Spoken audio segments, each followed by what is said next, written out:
2023 wasn't a good year for the Carolina Panthers, but I'm trying to make 2024 a better one for myself. Get started on your resolutions with Factor so you're ready for the new year.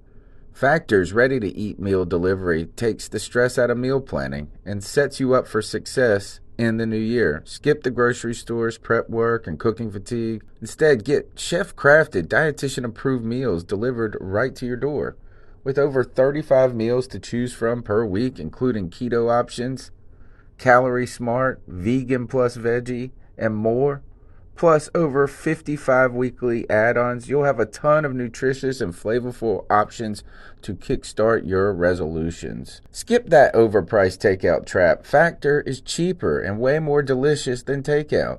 Get chef-crafted, restaurant-quality meals delivered right to your door, and they're ready to heat and eat in just 2 minutes, which means more time for you.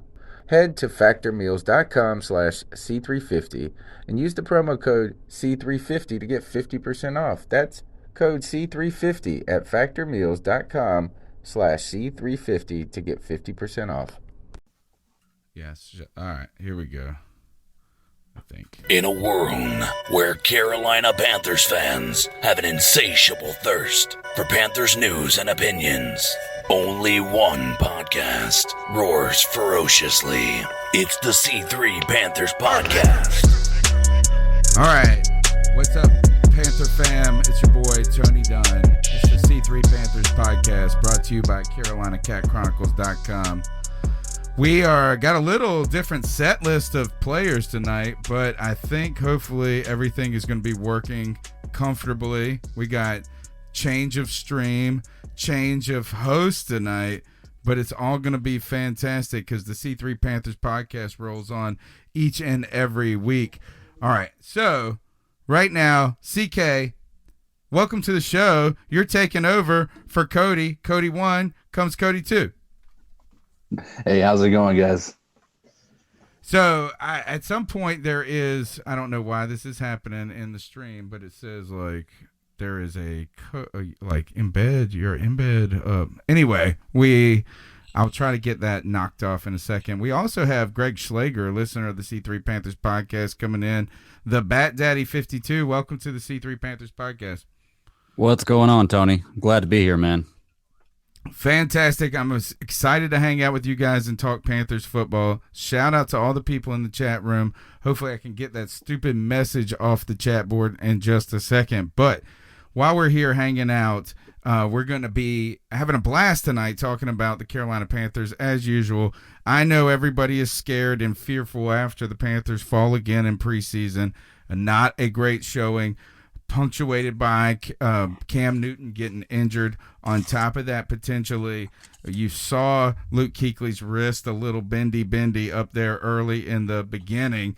All of that is concerning, but I'm going to tell you guys why it's going to be okay tonight on the show. We'll be jumping into that. We've got a ton of calls on the Cat Calls line. The number is 252-228-5098.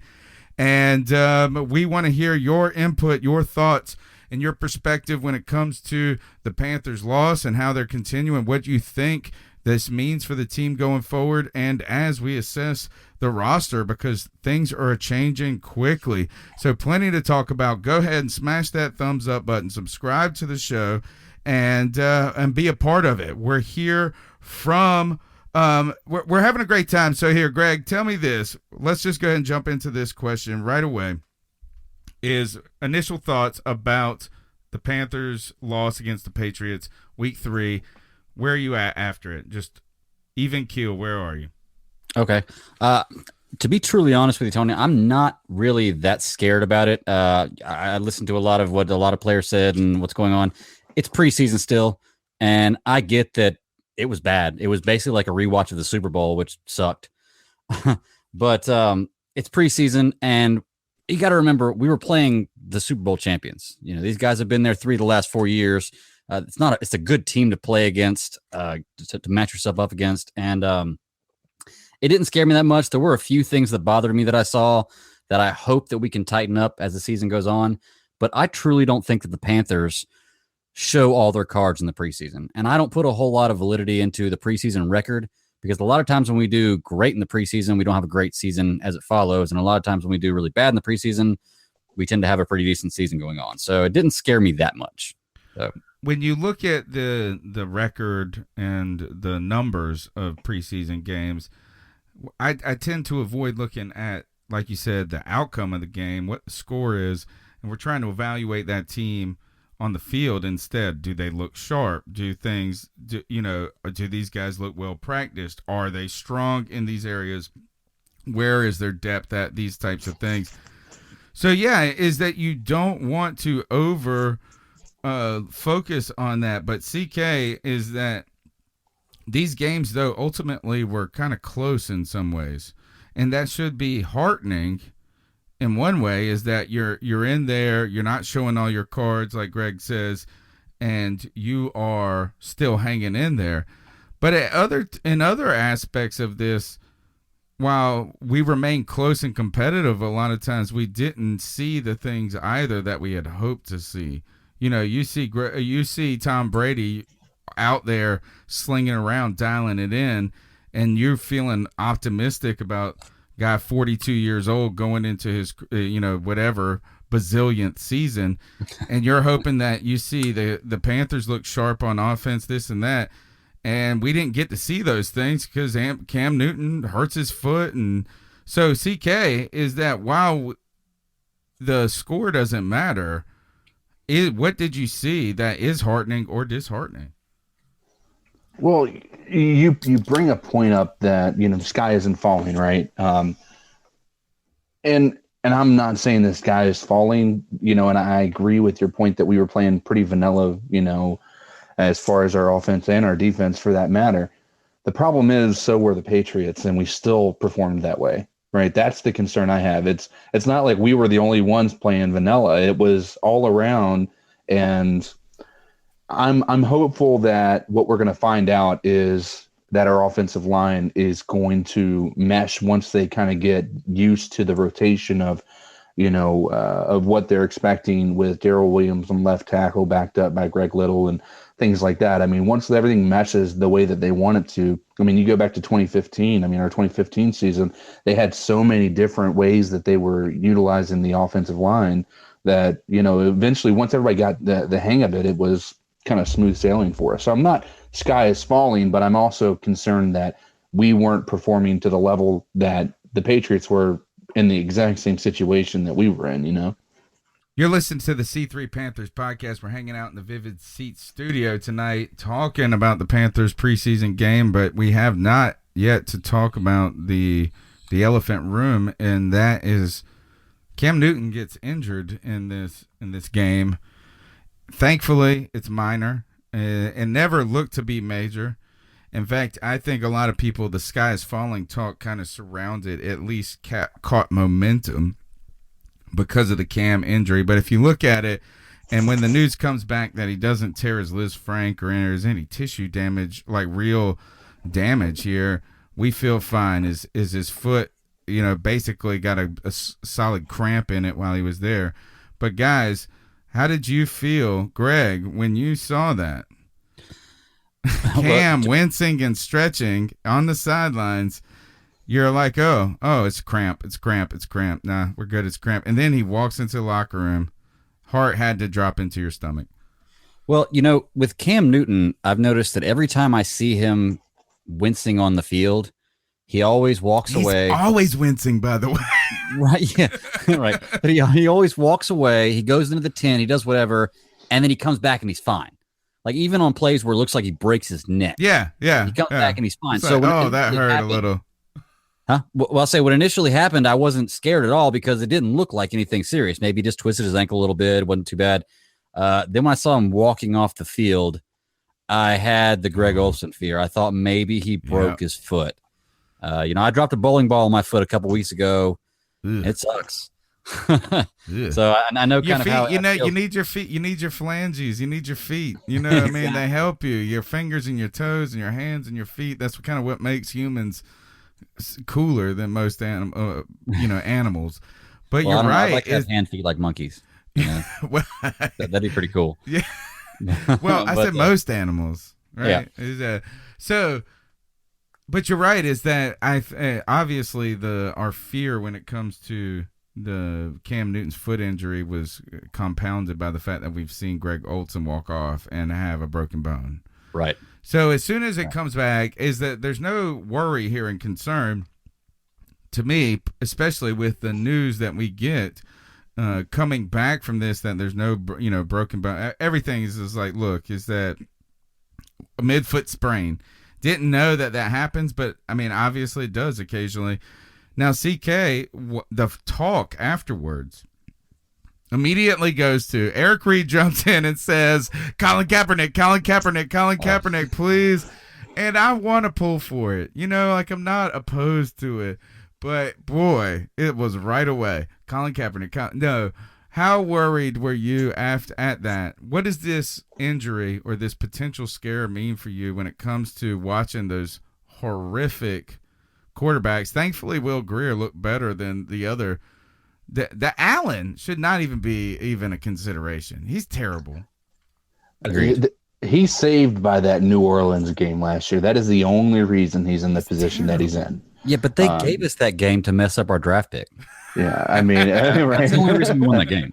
But to answer your question, I think it's a two-tier approach that I'm going to take to it. First and foremost is I want to address the fact that the reason my concern really came into play was Greg Olsen came back on the field. Yeah, he was on crutches, but he came back.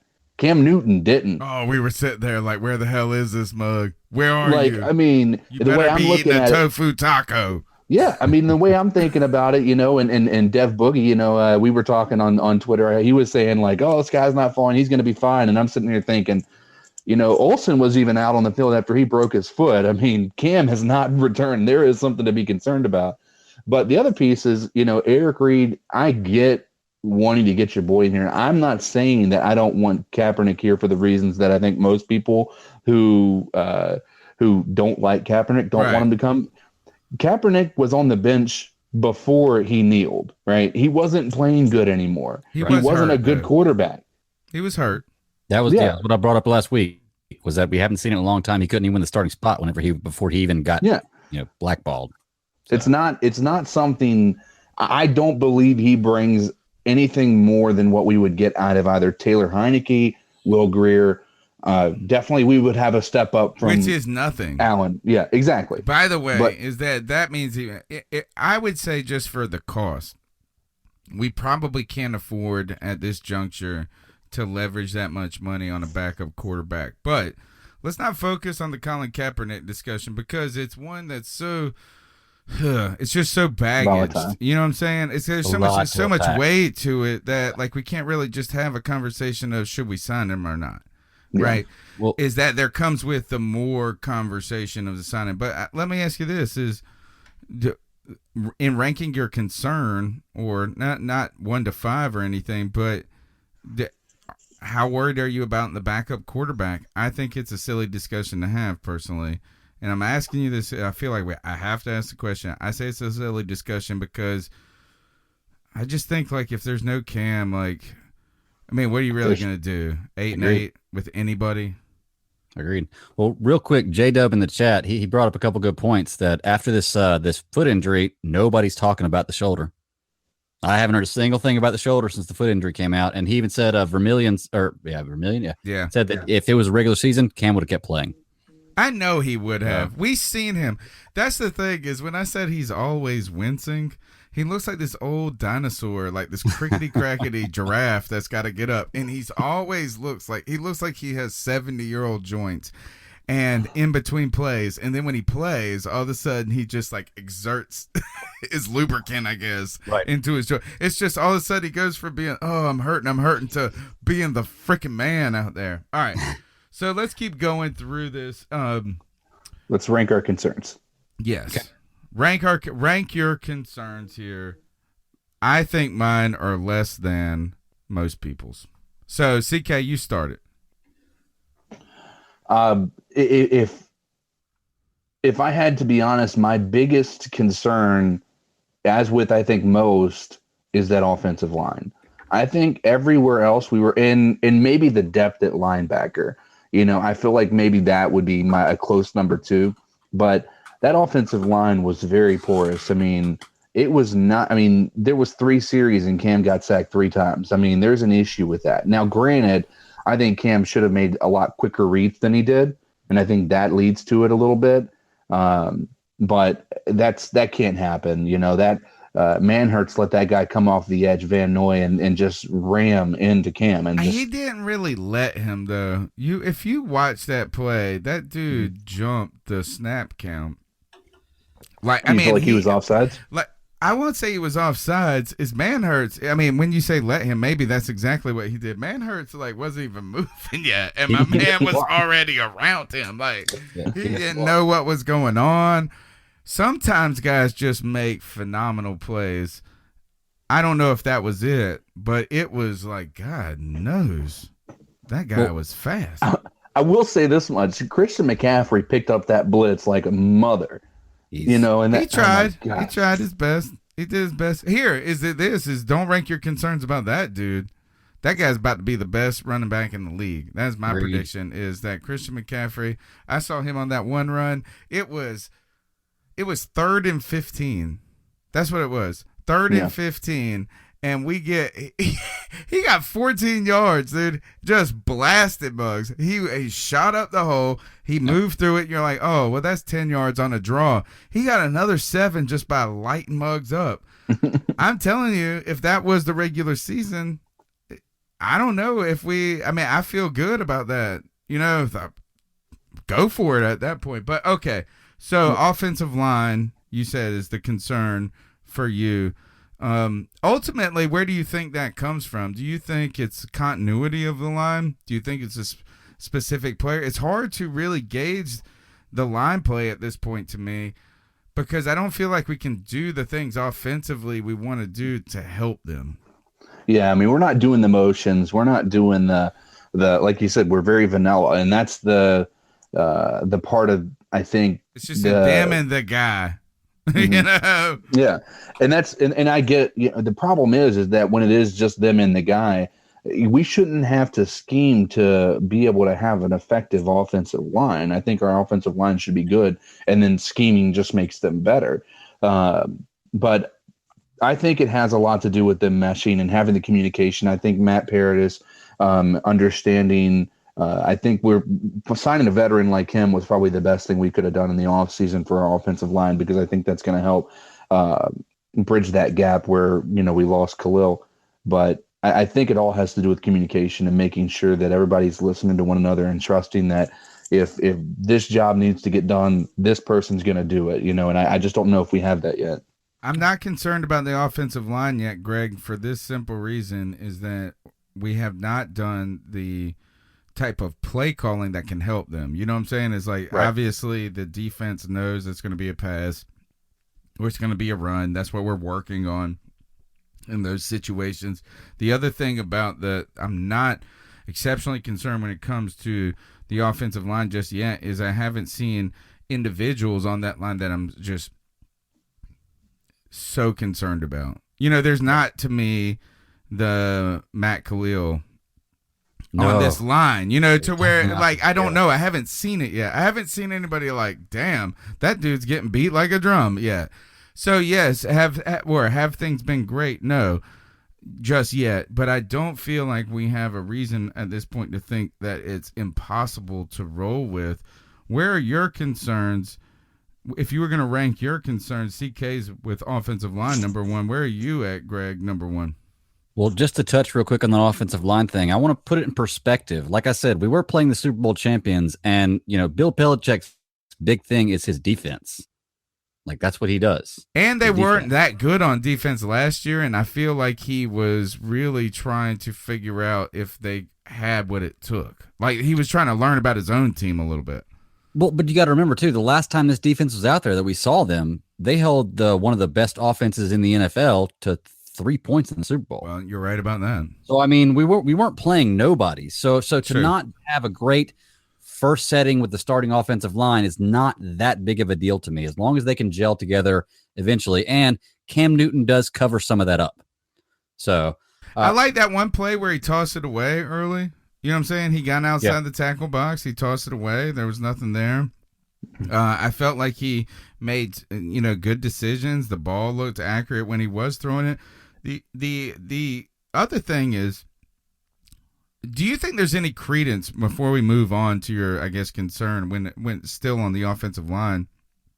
Everybody's upset that Cam didn't throw it away. I don't think that this is a legitimate argument. And the reason I say this is that should Cam have gone down is the question. Like, you can't say throw it away, because you can't throw it away when you're standing in the pocket and not get a penalty. So if he throws it away and he gets a penalty, be like, duh, Cam, you don't know what you're doing, this and that. I think the more realistic thing, or the correct thing, would be is just take a knee, like do the Eli Manning crumple. But I mean, it didn't look to me. Where are you at with Cam, I guess, on that play where he was injured? Man, it was just a fluke, to be truly honest with you. It didn't look like it was any kind of contact. It didn't look like there was anything that he could have done otherwise to stop it from happening. It's just one of those things. It's like when somebody tears their Achilles or tears their ACL when they get hit. It just happens. That it's part of football injuries. Luckily, verified by Ron Rivera today, he's definitely going to start week 1. So he's out of a walking boot today, or not. Well, Monday, I guess. He was throwing today. So as far as I understand, he should be good to go. I'm not too concerned with that play. Were you upset? I guess my ultimate question here is that there's all this talk about whether the preseason matters. Should we be playing people, this and that? I don't feel like Cam was overfighting. I don't feel like he was overfighting. So for people that are like, I saw Steve Smith break his leg in a preseason game one time. He was overfighting. He was trying to do Steve Smith crap. Yes. Was Cam Newton kind of dancing around and doing this? I don't think it was overboard. But I don't think it was overboard to the fact that, like, gosh, like, Cam, you're putting yourself out there. He was just he never touched anybody. Right. Well, if you go back and look at it, it looks like he's kind of running for his life. Mm-hmm. Like he's scrambling around everywhere. That wasn't really his fault. He was just trying not to get, mollywopped. And that's what he does, man. Like, he can dance in this. It's like Mayweather. Yeah. Floyd Mayweather can fight in a phone booth, man. Just real tight and close. But, all right, so now that we've talked about that, where's the concern at for the team? One of my biggest concerns was going to be the secondary. I know this sounds weird, but I was watching that game, and every time we would get them in a position where we could have got the ball back or we could have stopped them right there, we played that stupid zone defense, and they were picking our zone defense apart. And every time I was like, stop playing zone. And every time they did it, and every time they got picked apart. When you play zone against a good quarterback that has a little bit of time, it's never going to work. Well, not never, but it doesn't work as well. It's tough to pick Brady apart. It's tough to do that. The only way you can do it is when your front is getting that crazy pressure. Right. And they can get that crazy pressure, but when we're really not bringing everything we want to. And guys aren't playing. That's just not what is going to happen. So you don't get the pass rush and the thrust there. For me, and we'll kind of move on after this because I think we're ranking a lot of it, and because we're going to come back to old Gano and his crazy leg. But I actually think special team. Actually, I'm going to umbrella it. Special teams to me is a concern right now. We have Graham Gano, who is missing in action, the mysterious injury of Graham Gano. I don't even like Graham. I'm like one of those, I don't feel like I dog on players unnecessarily, but when I do dog on a player, I do dog on him unnecessarily. Like, you know what I'm saying? Like, I don't just use it, but when I get on it, it's like a dog with an itch, man. I'm going to stick with it. And Graham Gano has been one of those guys that I just committed to. He's just not my dude. He's not the guy I'm going to fight for. And Graham Gano is mysteriously injured. Whatever is going on with his leg, we don't know. We also know that there's been questions about his performance with the team. In the past, he was neck and neck with Harrison Butker. We really missed the opportunity at that point 3 years ago to move on from Graham Gano. Instead, we extend him up and down since then. He's up and down. He will make a 63-yard field goal and then miss a damn extra point right after. So there's these question marks around that. And then add to it our punt return game again stinks. Yep. And I want to like the Godwin guy. I want to like all of them, but he doesn't look reliable right there. He's nervous back there. And right now, kicking and returning kicks, not so good. Yeah. That my concern, I'll be honest with you, is not necessarily about the return game, because if you look at the Bears, we were averaging 40 yards per return. I mean, he's it was great it if was he insane. catches it, but he's always it looks uncertain that he's going to catch it every time. But it's a matter of confidence, I think, and I agree on that point. I am more detrimentally concerned by the fact that every time the Patriots got the ball, they were able to get a punt return of 40 yards and have the incredible field position. My concern that one is, dude, did you see that one guy hurdle and dive? I felt like, yeah, that white guy for the Patriots. and he got an extra 15 yards out I of was it. hoping he was going to get planted when he went in the air. He is.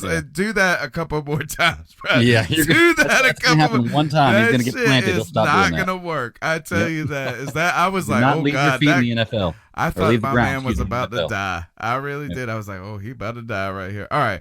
So the concern right there. Oh, all right. So in continuing to round out that concern on special teams, no concern on Mike Pilardi. Dude can boot the shit out of it all the time. He's amazing.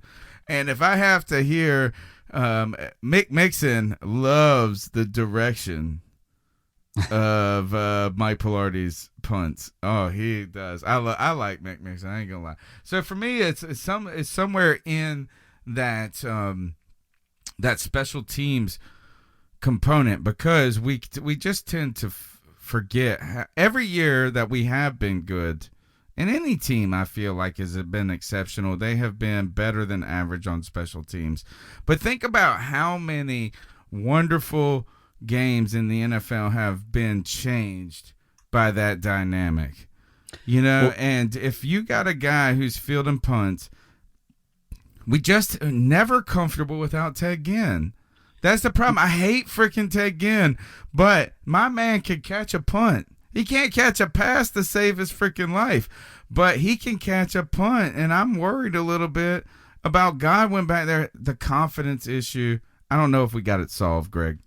Yeah. Well, the thing is, real quick, Tin Tizzy in the chat, where did I find it at? He says that he called the Gano going on IR a long time ago, and that Sly's going to steal his job. Sly's going to steal his job, and I agree. Graham Gano's good. He's been there for a long time, but Sly's 6 for 6 in the preseason. He kicked a 55-yarder that could have cleared 60 easy. So I think Sly's going to take that job. I hope he does, at least in my opinion.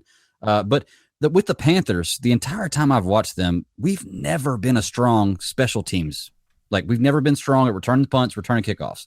We've had our few every once in a while. Doing it. Not since Steve Smith was doing it, maybe a little bit with Ted Ginn.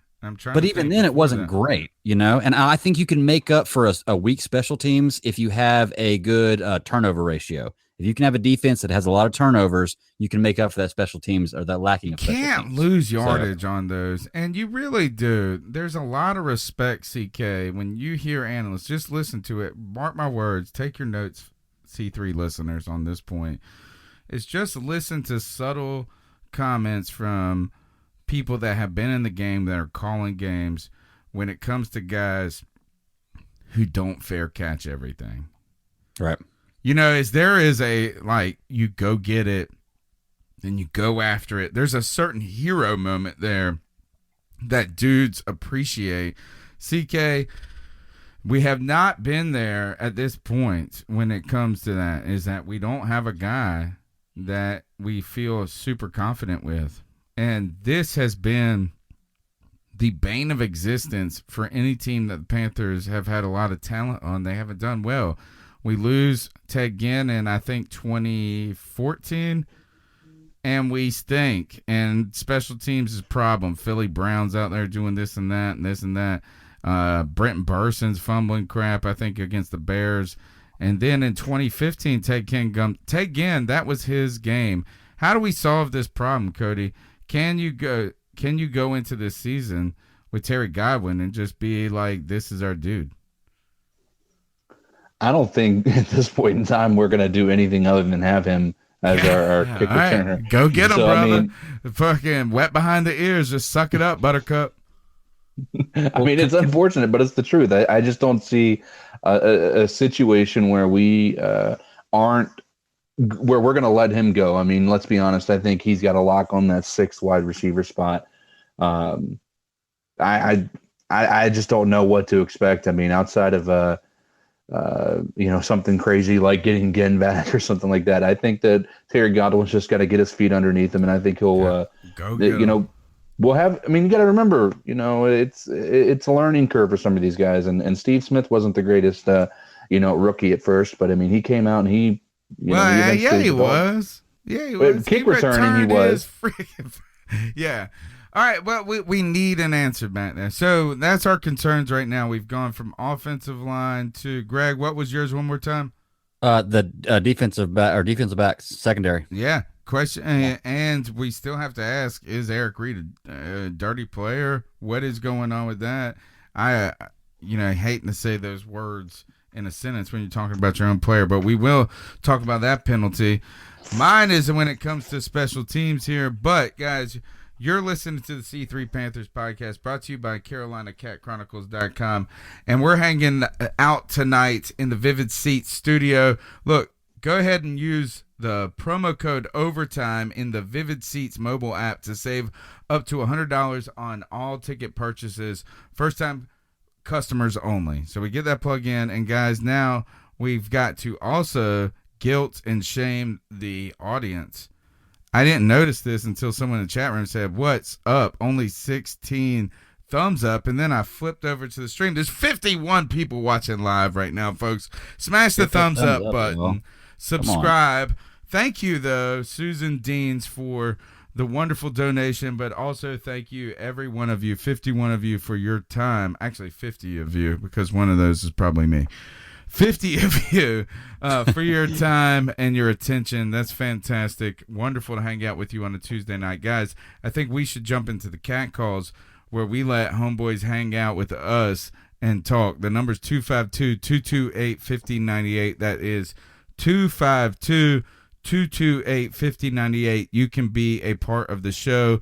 Call any time of the day and leave a message. You got your 3 minutes to be on the show. Let's see what you guys got tonight. So what are your thoughts on real quick, Tony, before you start that, I want to throw one thing out there. Go ahead. Why do we not put DJ Moore returning punts? Ooh. That man is the best with the ball in his hands in open field. Why is he not returning punts? Because he had Redskins game last year. Yep, that's it. You said it, CK. You said it. Redskins game. That's okay. It. That's it. And you know what? It shouldn't be, but it is. All right. Okay. That's it. Cat calls. So what are your thoughts on catcalling? Yeah, it's pretty. You shouldn't do that to somebody. And how did that make you feel? Very uncomfortable. So how do you think catcalling makes the person feel? It feels good, like. Who's that cat sitting in the back corner with his face buried in his nose? I bet you it's gonna be CK.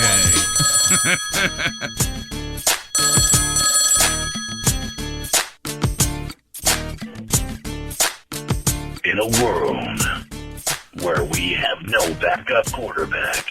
Hey guys, it's Cody from Roanoke. Sorry, just figured I'd throw a little bit of fun in there. Thursday morning before the Patriots game, listening to the wrap up of the podcast from Tuesday. One of the questions one of the people had, I can't remember his name now, forgive me, was about not seeing highlights from DJ Moore. And I thought about that. That's something that I had been concerned with as well until you realize they haven't shown any highlights from Christian McCaffrey either, right? So, I mean, I think it may be almost this sleight of hand. Not saying that Curtis Samuel's not good. I think he is. But I think they're trying to put all the attention on him to allow there to be some sort of a free-up of DJ Moore.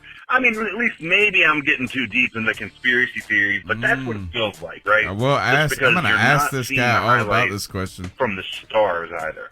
I got to be honest with you, Tony. I can't hear the cat There's calls. almost this feeling like our team knows how good they are. Hopefully ask the people if and the coaches know how good they are. but they're not going to tip their hand. Yeah, I just turned on the YouTube how good we sound, are, and I could so hear that the cat call. I heard the first like 15 seconds, but because there's a delay, below what I wasn't able we're to get all the way capable through of. it that way. But, you know, No, once we again, can't hear, but that's a good idea. I'll turn on the these YouTube call. We'll be a little psychological behind, things but I can where hear you it all that way. day and So, say these, or the this YouTube is chat. possible, this might be Or the happening, this I might just be had to hit happening, mute but on. Yeah, I didn't nobody mute on my really Hangout, knows. so I wasn't. We'll find out, I guess, week 1. But tonight, super stoked about the game. First time. So, Tony, you wanted me to call after I was at the Bills game last week, and I completely slipped my mind. We left about halfway through. I was so bummed when they didn't have any of the starters, really, aside from Curtis and DJ Moore out there, and they weren't out there very long. So I'm really excited to see that tonight. Susan, Dean, thanks again for the experience. Loved it. Tony, you're going to have a blast on week 1. I already said that. But anyway, guys, I guess tonight just going to be looking to see how Cam holds up with that throwing motion with the actual real threat of pressure and everything. If he keeps it together and can still be Cam, I think we're in good shape with him moving forward for the rest of the season, guys. Optimistically, as long as he can stay healthy. That is a big caveat. All right, I'm cutting you off. Good gosh, CK. CK, can you hear me now? Greg, can you hear me? Nobody can hear me. All right, so I changed my microphone. Wrong one, obviously. Yo, can you guys hear me? I can hear you, yes. I can hear you. Yeah. All right, can you hear me now? All right. Yep. So you couldn't hear the call, but the call was CK. So I'm going to ask you this, CK. Can you answer your own call? You might have to remind me on what I was saying. I don't even know what you're saying. It was going on for ever and ever and ever, but we're worried about this quarterback. Let me ask you this. Can you hear this? So what are your thoughts on catcalling? Yeah, it's pretty. You shouldn't do that. Oh, I can hear it now. You can hear it now. Okay. I can hear it now. This is the beginning of your call to refresh your memory. And so what are your thoughts on catcalling? The wrap-up of the podcast was about not seeing highlights from... Oh, that's what it was, the question was about highlights from DJ Moore. Sleight of hand. Do you still feel this way? You were saying this is ultimately that do not be concerned about DJ Moore because we're not concerned about Christian McCaffrey and we don't hear about him. Yeah. And I think that's a great argument. And I would say this is I'm not concerned about DJ Moore, but Cody, why is my man not returning punts? Redskins. I'm just oh my gosh. But why? Yeah, I think that is legitimate. It's like, why not? He is good with the ball in his hand. I think this. So now you come in there, you say you're feeling good about these guys.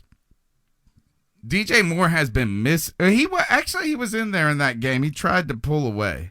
Didn't he have that game that play early in the game where he was trying to do that move that he did early in the season last season and got away from a tackle? But that dude was holding on to his leg. I was like, if that dude twists his knee right now, I was so scared. Do you guys remember that play? Yeah, I do. Because I saw him. He was so close to getting that first down. If that dude hadn't had a hold of his leg, it would have been lights out at that point. But it was an incredible play. We're gonna move on. We're gonna move on to the next call, and maybe you can hear this. And I bet you it might even be you. I don't even know. Here it comes. Let's see. And tell me if you guys can't hear it. Hey guys, what's up? It's Nick, aka 7 O'Clock Crawlers. Just checking in from Foxborough. Man, that was a tough game to watch. You know, I was really hoping that we would do a lot better, especially with the starters. It's real tough to see us go 3-and-out on a lot of plays. You know, and the fact that we couldn't make it past the 50-yard line for a vast majority of the plays, that really hurt. Me personally, I think Will Greer, that's the end. You know, in week 2, he followed the receiver way too much with his eyes, and it was really easy to pick him off. That. Seemed like he did a little bit better as far as watching those eyes, but it was tough to tell from where I was sitting. But man, it was real disappointing. Another thing I wanted to point out was I didn't see Cam on the sidelines. I know that usually he tries to hype everybody up, but I didn't see him at all. Maybe it was just because of my seat that I didn't see him, but would love to hear you guys' thoughts. So, Cody, can't wait to have a beer with you when me and Josh come down from Mass. Tony, you're more than welcome, man. Add me on Facebook, guys. Nick Montero. I'm friends with Josh. So, talk to you guys soon. Keep pounding. You got it, brother. All right, so we talked a little bit about not seeing Cam on the sidelines. He was trying to hype dudes up after the 3 and out in the beginning. I think the ultimate answer to that call about when it comes to Cam is that we have seen him kind of happy and jovial on the sidelines at practice. You know what I'm saying? Like, he's joking around when they're coming in on the cart. He's doing the Forrest Gump wave. He's out there doing some things in practice while he's not participating just yet. I think it's clear. Does anybody actually feel like this was my concern? And I'll start with CK. I was really worried when they came out and they were talking about the foot and it's not this and it's not that. Does anybody have the concern when you're talking millions and billions, millions of dollars of revenue of all this coming in? You hear the clamoring of Trent Williams claiming that the Redskins staff botched his medical stuff. I was worried, man, I almost needed a full 48 hours after they said it was just a sprain to feel like I believed their news. Was there, does that make sense at all? Is that like, that I was concerned about what the press release really meant? Not to bring up, something that has nothing to do with us, but I think after what's happened with Andrew Luck, I think we all have the right to be concerned until we see him back on the field playing at the capacity that we know he's capable of. So, I think at this point in time, if you have a injury-prone quarterback, which I wouldn't say Cam is, I think you're always going to hold your breath until you know without a shadow of a doubt things are going to be okay. So. Greg, in lieu of, what's his name? For Andrew Luck. In lieu of Andrew Luck, I mean, should we talk about that just for a quick moment? Is that Andrew Luck mysteriously, after all of this, retires. We have this vendetta against him personally. I admit I have a personal vendetta against him because he broke up with us before we ever asked him out. When it comes to drafting him, we got Cam Newton. Thank you. I married a more beautiful woman in the end, is the way I feel about it. But a lot of things going around that. Cam goes down. You hear this about the coaching. You just wonder for a second. I was nervous. Where you at on the Luck thing a little bit? Well, no, I agree with you with the whole the 2 days afterwards not really feeling right about it and kind of feeling unsettled about it, because when it comes to sports, you got to realize that these executives and these training staffs and coaches, they're playing a game of chess. You don't want to reveal all your cards. You don't want to let your moves go. You don't want people to know what's going on with you because you're game planning. Other people are game planning against you. And to a certain extent, sometimes they don't know exactly what's going on. And Andrew Luck is a perfect example. Kevin Durant, I hate to bring in a different sport, but Kevin Durant, same kind of way. And I think that really sparked a lot of things, especially with the Kevin Durant thing. I was the same kind of way. Even when he walked off of that boot and they said that the next day that he was it was just a foot sprain, he's going to be okay. Until I saw news today that he was in practice throwing, I was kind of uncomfortable. As far as Andrew Luck goes, that's a crazy situation. My best friend is a Colts fan, and I was actually eating dinner with him the other night, and we were at dinner. And that's when that happened. And he just held his phone up and showed it to me and said, "Please tell me it's not true." And I looked up ESPN.com and NFL.com, and yeah, it was true.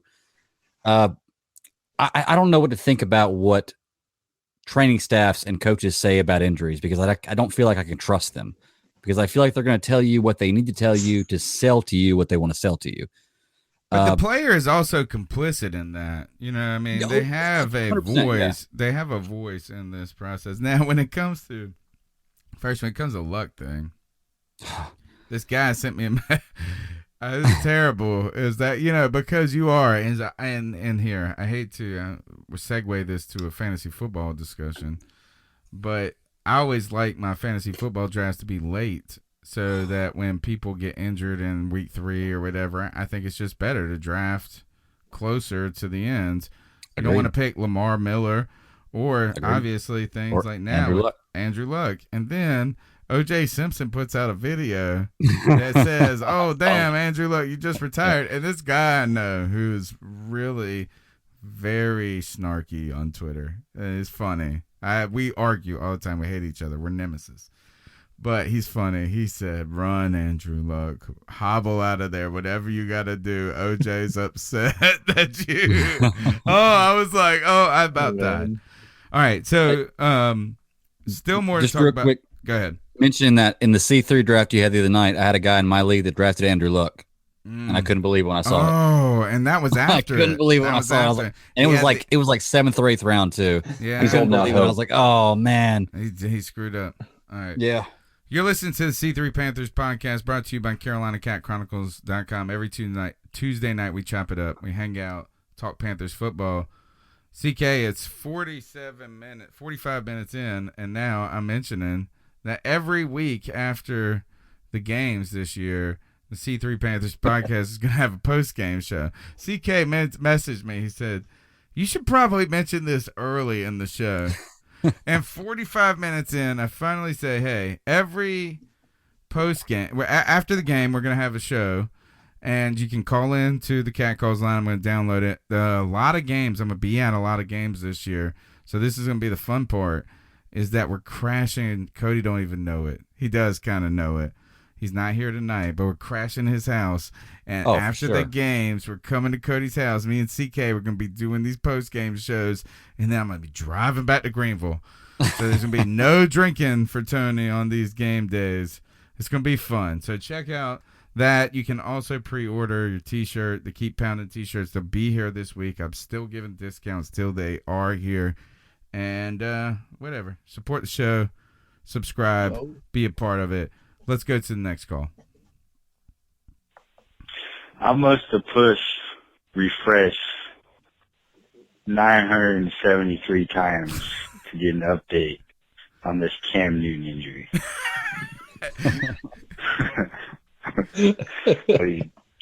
Damn. Please. I hope he's all right. And they didn't say squat. All that I gotta say is if this is a season-ending injury, ooh. Look, these are the panic calls after the game, directly after the game. What? Yeah. Call my sister. Hey, look, he's talking to somebody back. About this?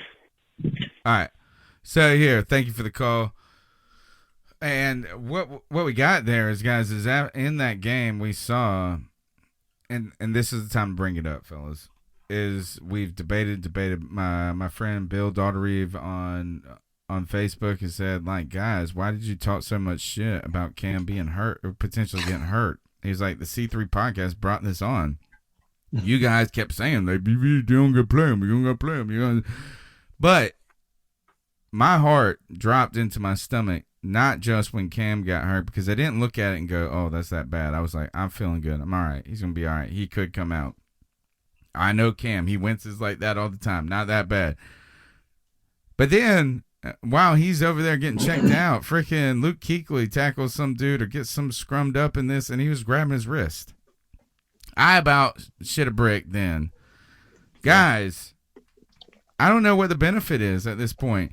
If you're trying to tell us that I'm trying to tell you that this team is better than they looked and that these guys are better than all this, and I don't know. Are you at any point worried? I don't know. I don't even know the question. Is it about the preseason or is it about just Luke and Cam? You know, maybe it's not the preseason that is the problem. Maybe it's just this, is that without Luke or Cam, we are fucked. I agree with you 100%. My only thing is with the preseason, I think the preseason should be shorter. I think the starters should only play one game, and they only do play one game usually. But the thing is, even if you shorten the preseason, this game is always a game where somebody can get injured. So let me ask you this, Tony. Would you rather the Cam Newton and the Luke Kuechly injury happen in week 1 of the regular season or in week 3 of the preseason? You know, that's the only argument you can have against having a long preseason. Right? And I would obviously, yeah. I would have but the thing is, anytime you go out there, you're going to risk getting injured.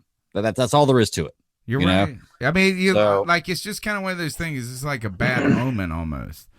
Yeah. And I'll say this much with regard to it, though. The way I was looking at it was one of two ways, and one way we don't want it to be is it because Cam Newton was getting older. Because, I mean, this is not an injury we've seen. He's been able to make those moves and never had this happen.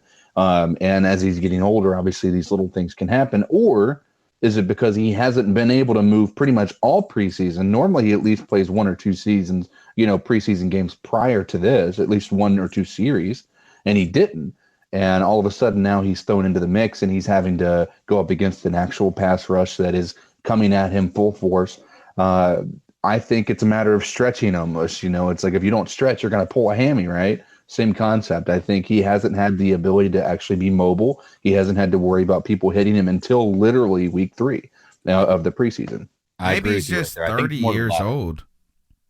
And that he would have never had a mid-foot sprain when he was 24. I mean...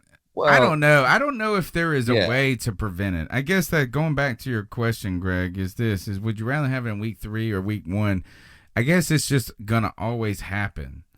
Whether it's week 3 or week 1, we don't know which one. And if you shorten the preseason, then it may happen in week 1. And sometimes it's going to happen in week 3 of the preseason. Big shout out to William Robinson. Thank you for the contribution to the show. He said we dodged the bullet with Luck staying his senior year to study. I'm going to add on to this because everybody says it was architecture. I continue to claim that Luck was an interior design major. But Greg, going back to that, what do you think you do? Do you shorten the preseason or do you is what it is? For me personally, I'd like to see this preseason shortened to two games a year and have an 18-week regular season with 2 bye weeks for each team. I think that you can set each team up where they have, because we're trying to do international games now. I think you can set each team up where they have at least one international game a year, and you have a bye immediately after the international game, and then have each team have one Thursday night game. That's exactly right.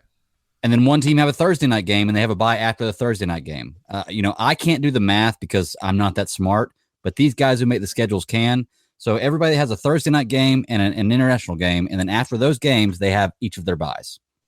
I'm all right with that. I think we just shorten it to 2 preseason games and keep it at 16 weeks and do the 2-week byes. Make the 2 byes. Like, I understand that. Like, I'm okay. I'm personally okay with them extending 18 games. Like, I'm cool with that because I love football and I want to watch 2 more weeks of football. But I don't know if the players should be okay with that. Ultimately, they should want 2 byes in the season no matter what at 16 weeks. Well, let me ask you. There's plenty of games. Well, they've been playing 16 weeks for a long time with 1 bye. So let me ask you, Tony, do you want 2 weeks of the regular season where you can't see a Panthers game? Yeah, because I don't want to have that. Okay. I want to have that one game first. I want to have that game where I don't have where my guys get better, and I'm like, oh, we're getting momentum. We're going that, and I think the other thing too is that I want. I hate those days where there's 12 games at 1:00. Yeah, and I'm like, oh my god, the first 4 weeks of the season. Yeah, it's like, oh my god, there's so many games on right now. So I wish that there were 4 games instead of 8 or whatever it is. All right, let's keep going through those calls. The number's 252-228-5098. We have so many to do. Hey, guys, it's Josh from Mass. Just getting in home from tonight's New England preseason game. Oh, he was there. Oh, Josh. And I feel you, brother. Sucks. I really wish I didn't have a lot to say about this game. I really wish I didn't, but I've got a bunch. This is probably going to be 2 calls. We're not dumping it. Don't worry. So I apologize in advance. But I doubt it's a problem anyway. Let's start with the O-line. The ones, disappointing.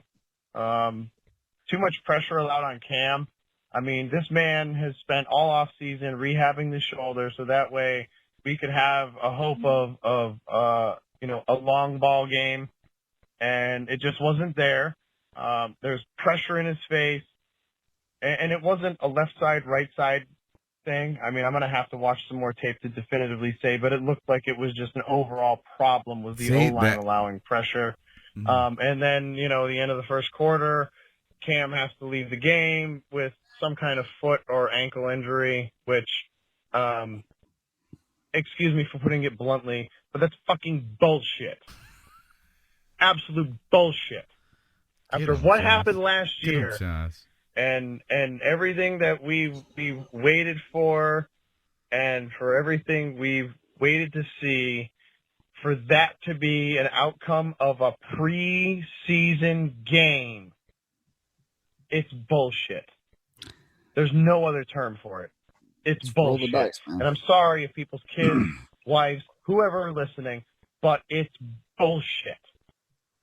Don't worry. You don't got to apologize for that, brother. You do not have to apologize. There's no wives, kids listening to this. They all agree it's bullshit. Go ahead, Greg, comment on it because there's still more to it. Well, I was going to ask, is he advocating that we should have the starters not play any preseason games at all? Because even if you reduce it to 2 and they play 1, this can still happen. I think that's where he's at. And CK?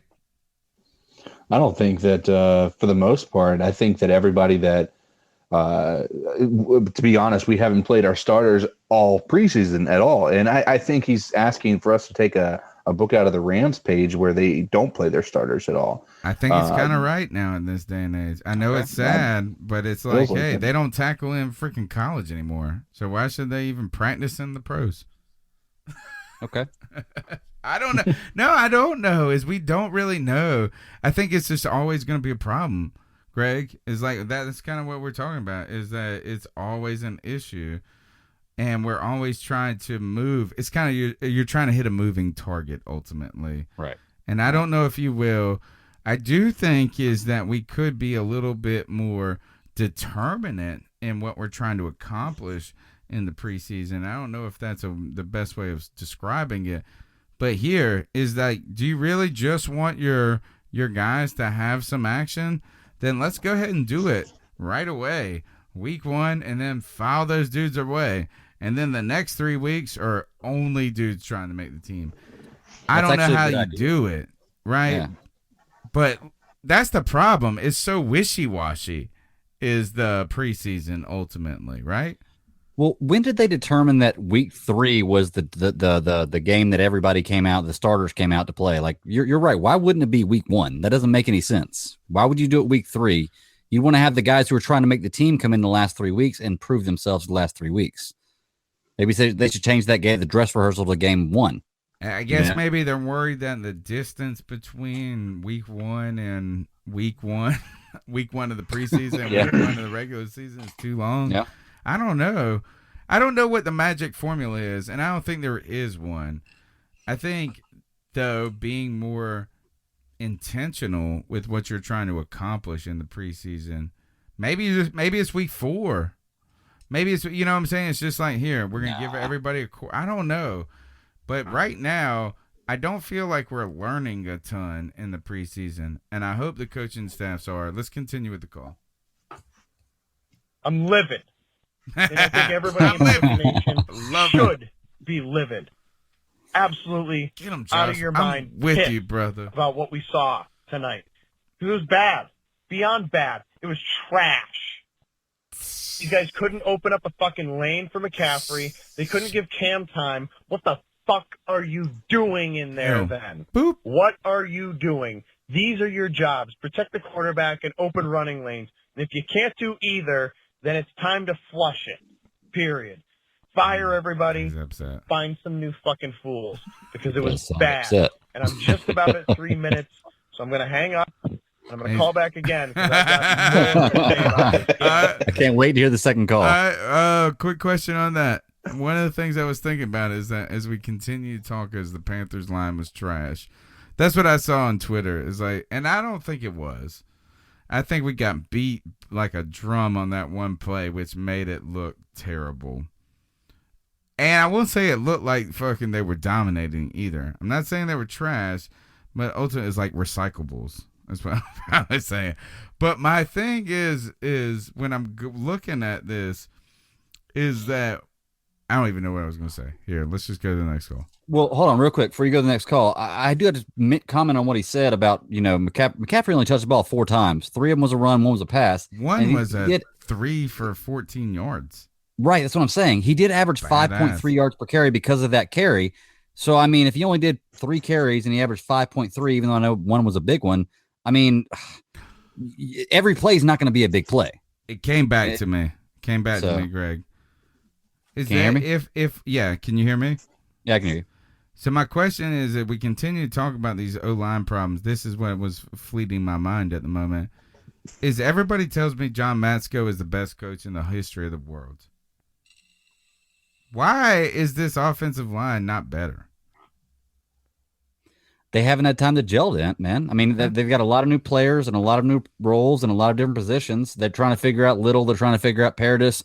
I mean, of all positions in the entire NFL, the offensive line has to be the one that gels the best because the games are won in the trenches. I don't care what anybody says. I know the game's going to throwing and a long ball, but the games are won in the trenches because even to get the long ball out there, you've got to have protection. CK, when is Matsko an untouchable person? I don't think anybody's untouchable under Tepper. Agreed. All right. Agreed. I don't know a way to say it, but everybody tells me he's like a savant when it comes to the offensive line. Our offensive line always stinks. So I don't know. All right, let's keep going here. Josh from Mass, what you got? So, Josh from Mass again, guys. More thoughts on the pass game. I already touched on the O-line with the last call. Let's go to the defense. I felt like the defense looked very flat, very underwhelming, a lack of pressure, and I noticed we were running a pretty fair amount of 4-3 base defense instead of 3-4 stuff, and I get it because the Patriots tend to run a lot of that, the old shenanigans with, James White, Sony Michel, etc. Living here in Mass, I've seen it throughout the years. The names change, the scheme doesn't. So for us to not have really just felt like we didn't have much of a clue about what we were doing was disappointing. And really, between the O-line and the defense, it felt like the trenches in general were just a letdown. D-line, O-line, and for a preseason game, seeing Cam leave on, I think it was the 3rd offensive series, maybe the 4th. I really hope this is nothing major. And whether it's Cam or anybody else back there, the O-line needs to shape up and fast. Because otherwise, the season's already a loss in my eyes.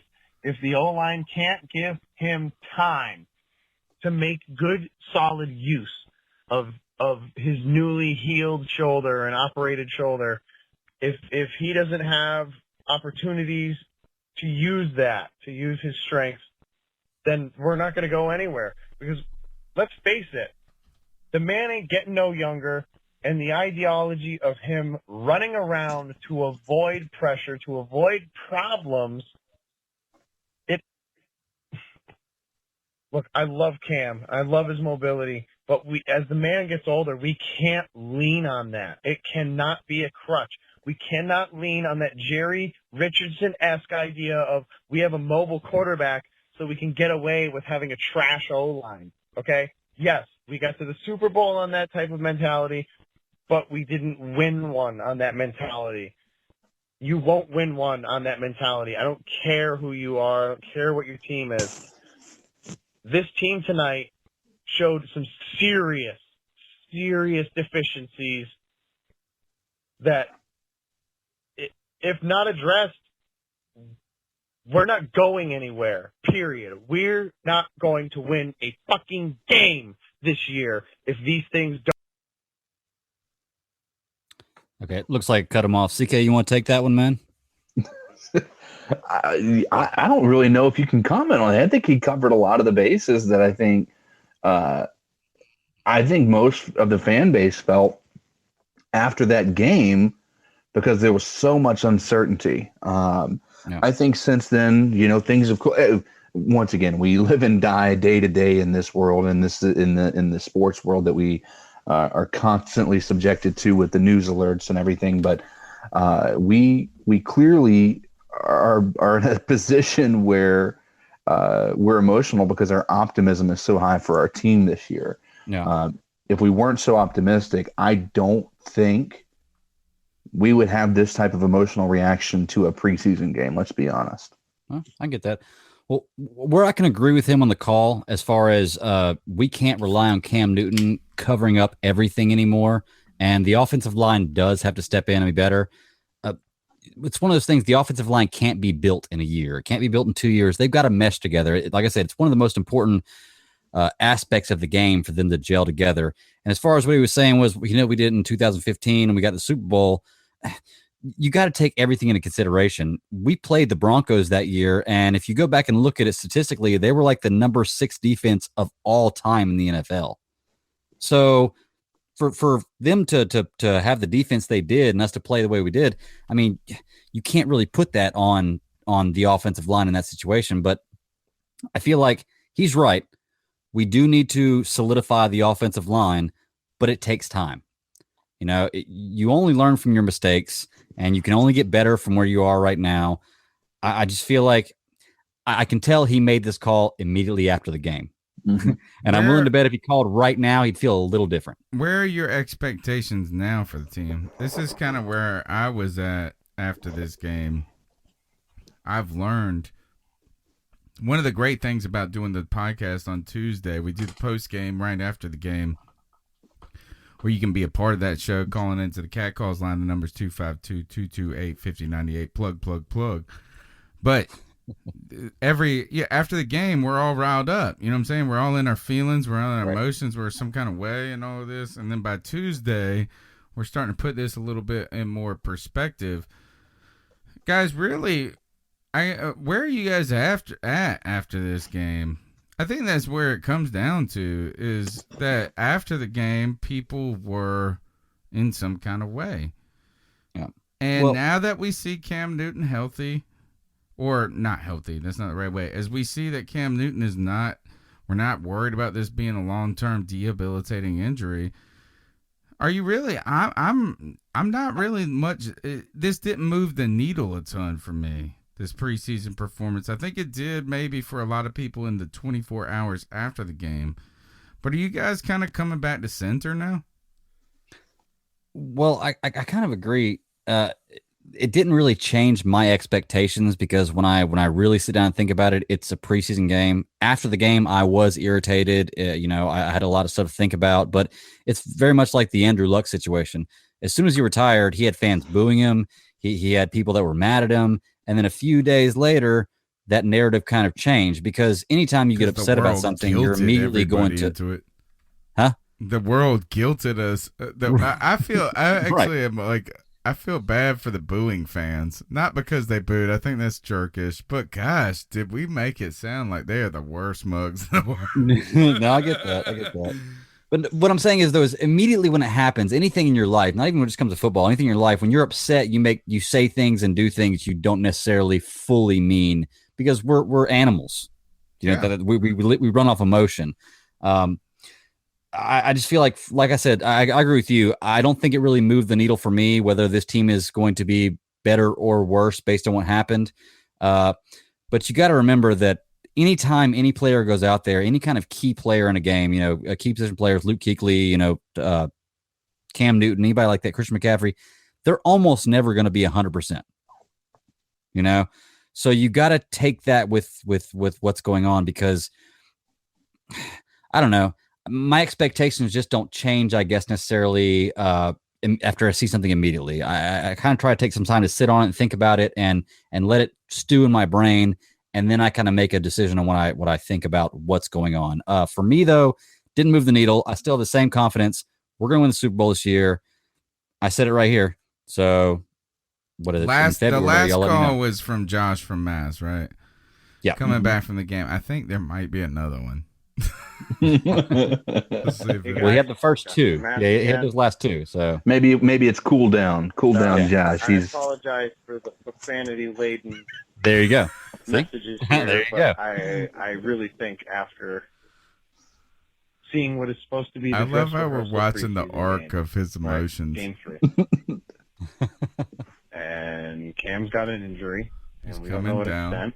It's coming down. He's been drinking. Seeing the O-line play poorly, the D-line play poorly. We're feeling some kind of way here. I mean, I really hope that this is just preseason ball looking like what it is, games that don't matter. Because, my God. All right, Josh, we're moving on. God. We're moving on. We're going to the next call. Let's see what you guys say. Josh from us again. Morning. This is Friday. Is this CK? The day after. It is. Shut up. It's even worse. This is getting worse. Disaster. They say it's just a sprain. Andrew Luck was supposedly just a sprain. All I'm saying is I don't know retired. if anybody else woke up this morning. All right, CK, we're moving on. You're tired. You're sad. Sorry to double down on this, guys. He's coming but back I'm again. Super bummed out. CK comes back I don't for know. call Call number me crazy, 4. But And there then I were brought a him few on the bright show. spots, mainly that being Brian Burns. Let's talk about this. I like this part. I like this part of the But call. last CK. night was a total disaster. No. We're stopping it there. We're stopping there. Let's talk about this. Bright spots. I think this is where we're missing the storyline, guys. Yeah. I truly think this is that you guys, I know that I put it out there saying like, oh, I wrote this in my notes and this and that. I watched the game a couple of days ago. Like I've watched it 3 times. And I'm sitting there and I'm going, yes, if you can try to not feel, for me, the Luke Kuechly messed his wrist up. And nobody's acting like it happened. But I saw it happen. I saw my man, it's not a big deal. It's not that big, but like I'm sitting there going, oh my God, if anything happens to this dude, he's the Cam of the defense in so many ways. But I'm looking at that game and I got a lot of positives coming out of it. Number one for me, guys, is that I thought Shaq looked fantastic. Shaq Thompson, to me, was flying around out there. He's making plays. He is what we need him to be, right? I think that is a good sign for us. I continue to see our wide receivers to play okay, right? I mean, like better than okay. Every time I see it, it's the quarterback is throwing it behind him. Curtis Samuel. And then last, I would say this is that my reasons for optimism. For me, Shaq is looking fantastic. That's a big, big deal to this team going forward. Second, I think that the wide receivers look comparable. Like I think Curtis Samuel's doing what he needs to do. He's making space. And then last, I'm actually thinking this is McCaffrey is going to be the best back in the league. The best back in the league. He looks amazing, and I'm almost at this point comfortable with just him and Scarlett. I'm on the Scarlett bandwagon after that game. And then last, it's not even last. It should be first. Brian Burns. Yes. There's a lot to be excited about this, and the fact that I put off our first round pick. He's got 4 sacks through 2 games. Did you see the first sack he had where he actually overshot the quarterback and did a spin move to go back and got him for forced fumble? That was amazing. Yeah. Like, amazing. The recovery speed was great. I'm so tired, though, of the people that continue to, like, show his highlights. Everybody, it never fails. Every single person just wants to talk about his weight. And I'm like, listen, he's just got 4 sacks in the preseason. Right. He's clearly got the MVP of the preseason from a defensive standpoint on any team, period. Yeah. Stop talking about his weight. He's clearly got an ability to go around that issue, and he's been able to get to the quarterback every single time. Yeah. He's productive. He's got production. Here, Greg, I need your opinion on this. What's up? My boy, Bill Daughter-Reeve on Facebook, he messaged me. He said, Oh, and he said, I'm going to leave you. We were talking back and forth. He said, we're going to leave you alone in a second, but can we please call Burns' Spider-Man pose the Peter Tingle? Well, I'm totally cool with that, except the Peter Tingle does not exist anymore. What? Well, ever since the Sony snap, Oh, but no, gosh. I'm Go cool with listen to Tell Me What Your Podcast Is, because I listen to it, and it's over my head a lot of times. I'm like, I got to learn my science fiction stuff. Not science fiction, my superhero stuff. But you guys recently had an episode on the Sony Snap, right? Or whatever it was. We did, actually. That was last week. Shameless plug. I'll do it right now since you put me out there. At Super Civil Servants Podcast. We just did a show last week where we talked about D23, everything happening with Disney and the new Disney app coming out, Disney Plus. And then we ranked all the Marvel movies from 23 to 1 and gave our thoughts about that. It's kind of a long show, longer than normal. It's about 2 hours, 45 minutes. Yeah. So it's if you've got a ride, it's a good thing to listen to. We're trying to get in that, but tell us about the Tingle thing real quick.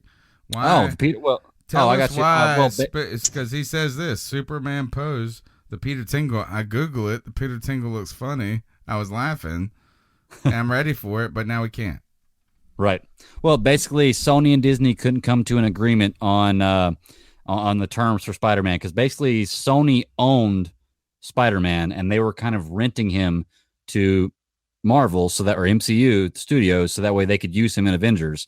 But MCU Studios was only getting 5% of that revenue from the movie.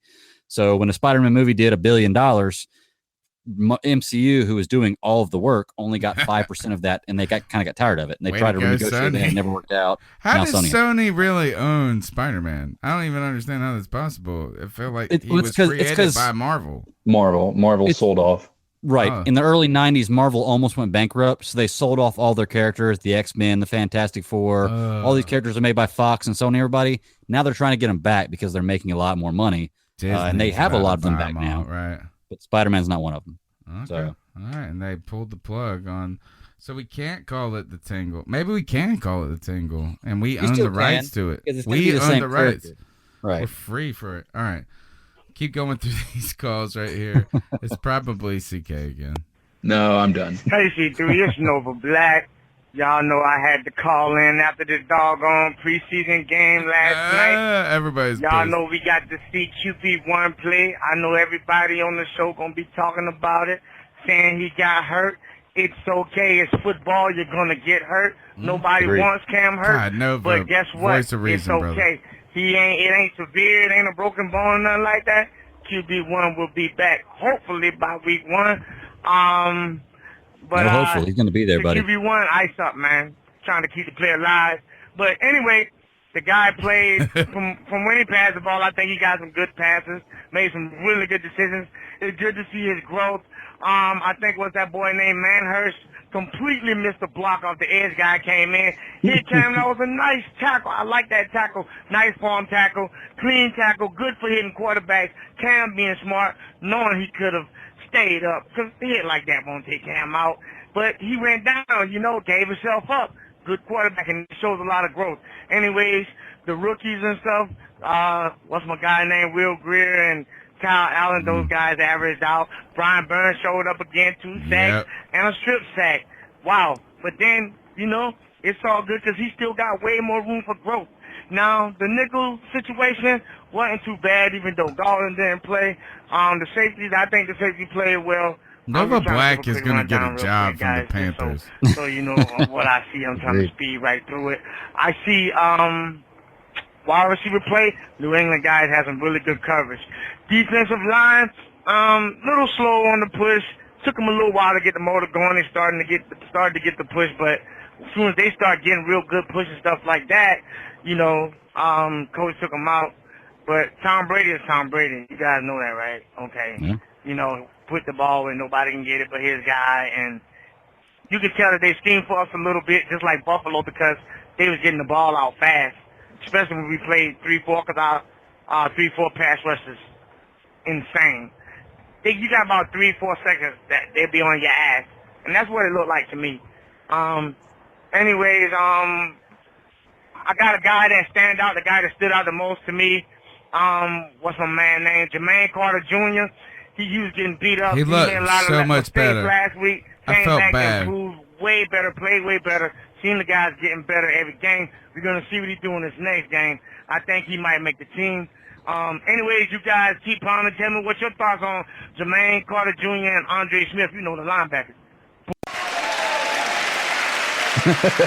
I want to commentate a game with Nova Black.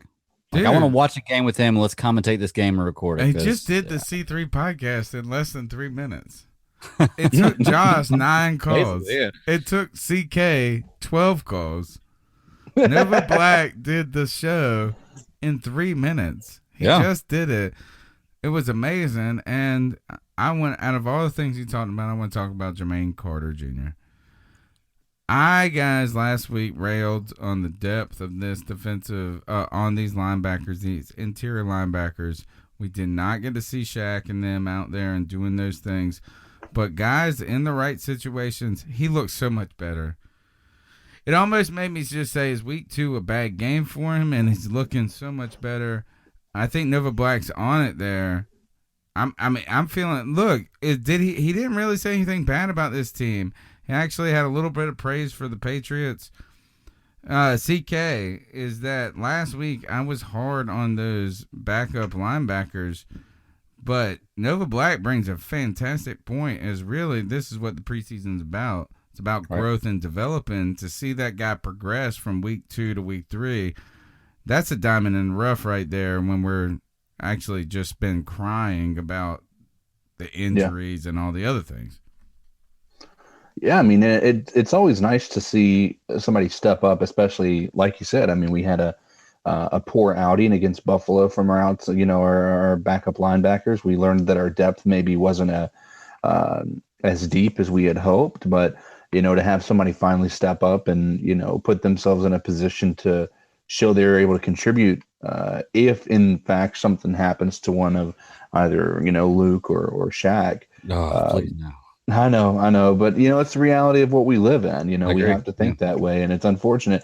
I'll tell you, the one thing nobody has brought up, in my opinion, I think Bradbury is in for a heck of a year. I mean, he made a great play in that game too. I saw, I think he's fighting for a long, contract, and I think he's going to get it. I think that he's going to have a Josh Norman type of year, because Josh Norman was under the radar. He did very good things for his first, for his rookie, his rookie deal. But it wasn't until his final bubble year when he had that breakout year, and everybody considered him a top, cornerback. So I think we're in store for a good year from him. And Dante Jackson being there for the number 2 wide receiver is not a bad deal either. Real quick, while you're bringing up Josh Norman, I do want to say I love Dante Jackson, and I've always been a believer in Bradbury. I'm so tired of people giving Josh Norman such praise, though. Like, do people realize he had a good year, 2015, good year. He had 4 interceptions, okay, and it was a good year, this and that. But do people realize that he played 4 years before that, and he only had 1 interception the 4 years he played before that? And since then, he's been kind of average. Yeah. He's been so on like a I'm bad so team. tired of people looking at Josh Norman like he is the man. He had 1 good year. That's it. It was amazing. That here is when you make that pick against the Saints. I think that behind one the back pick where he Odell gets the Beckham pick, same and where it looked like Odell Beckham catching the ball. Guys, I mean, like, it was pretty amazing. I'll give you that. That was a great pick. Thank you. But it was a good year. It's magical for him. But I think you're right about this. Here's the thing, though. The difference between Bradbury and Norman is that in his breakout year, Norman got a lot of picks. Yeah. That's the problem with Bradbury. Bradbury is solid. He hasn't been a weakness for us yet, and it looks like he's turning into a strength.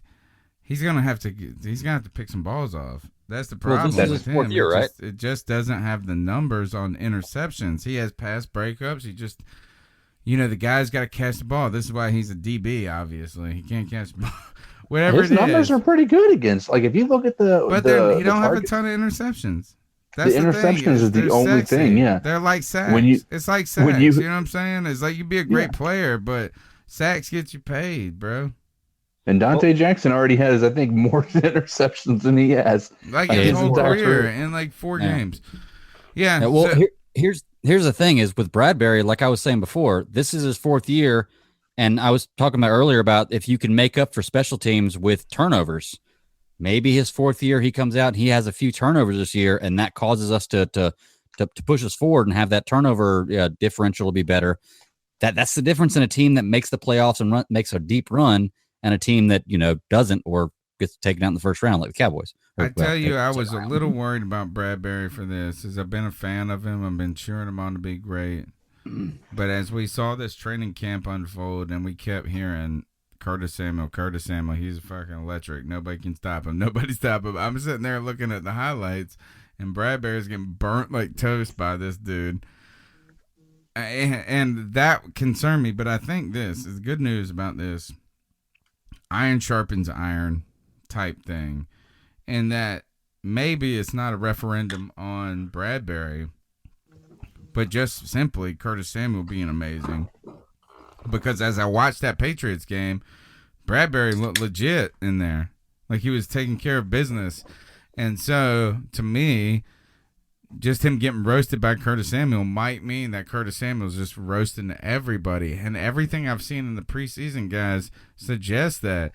You saw Allen, he throws the ball behind Curtis Samuel every time. I was watching the Patriots broadcast because I got the Game Pass, and I was just like watching the replay, and somehow it was on their broadcast.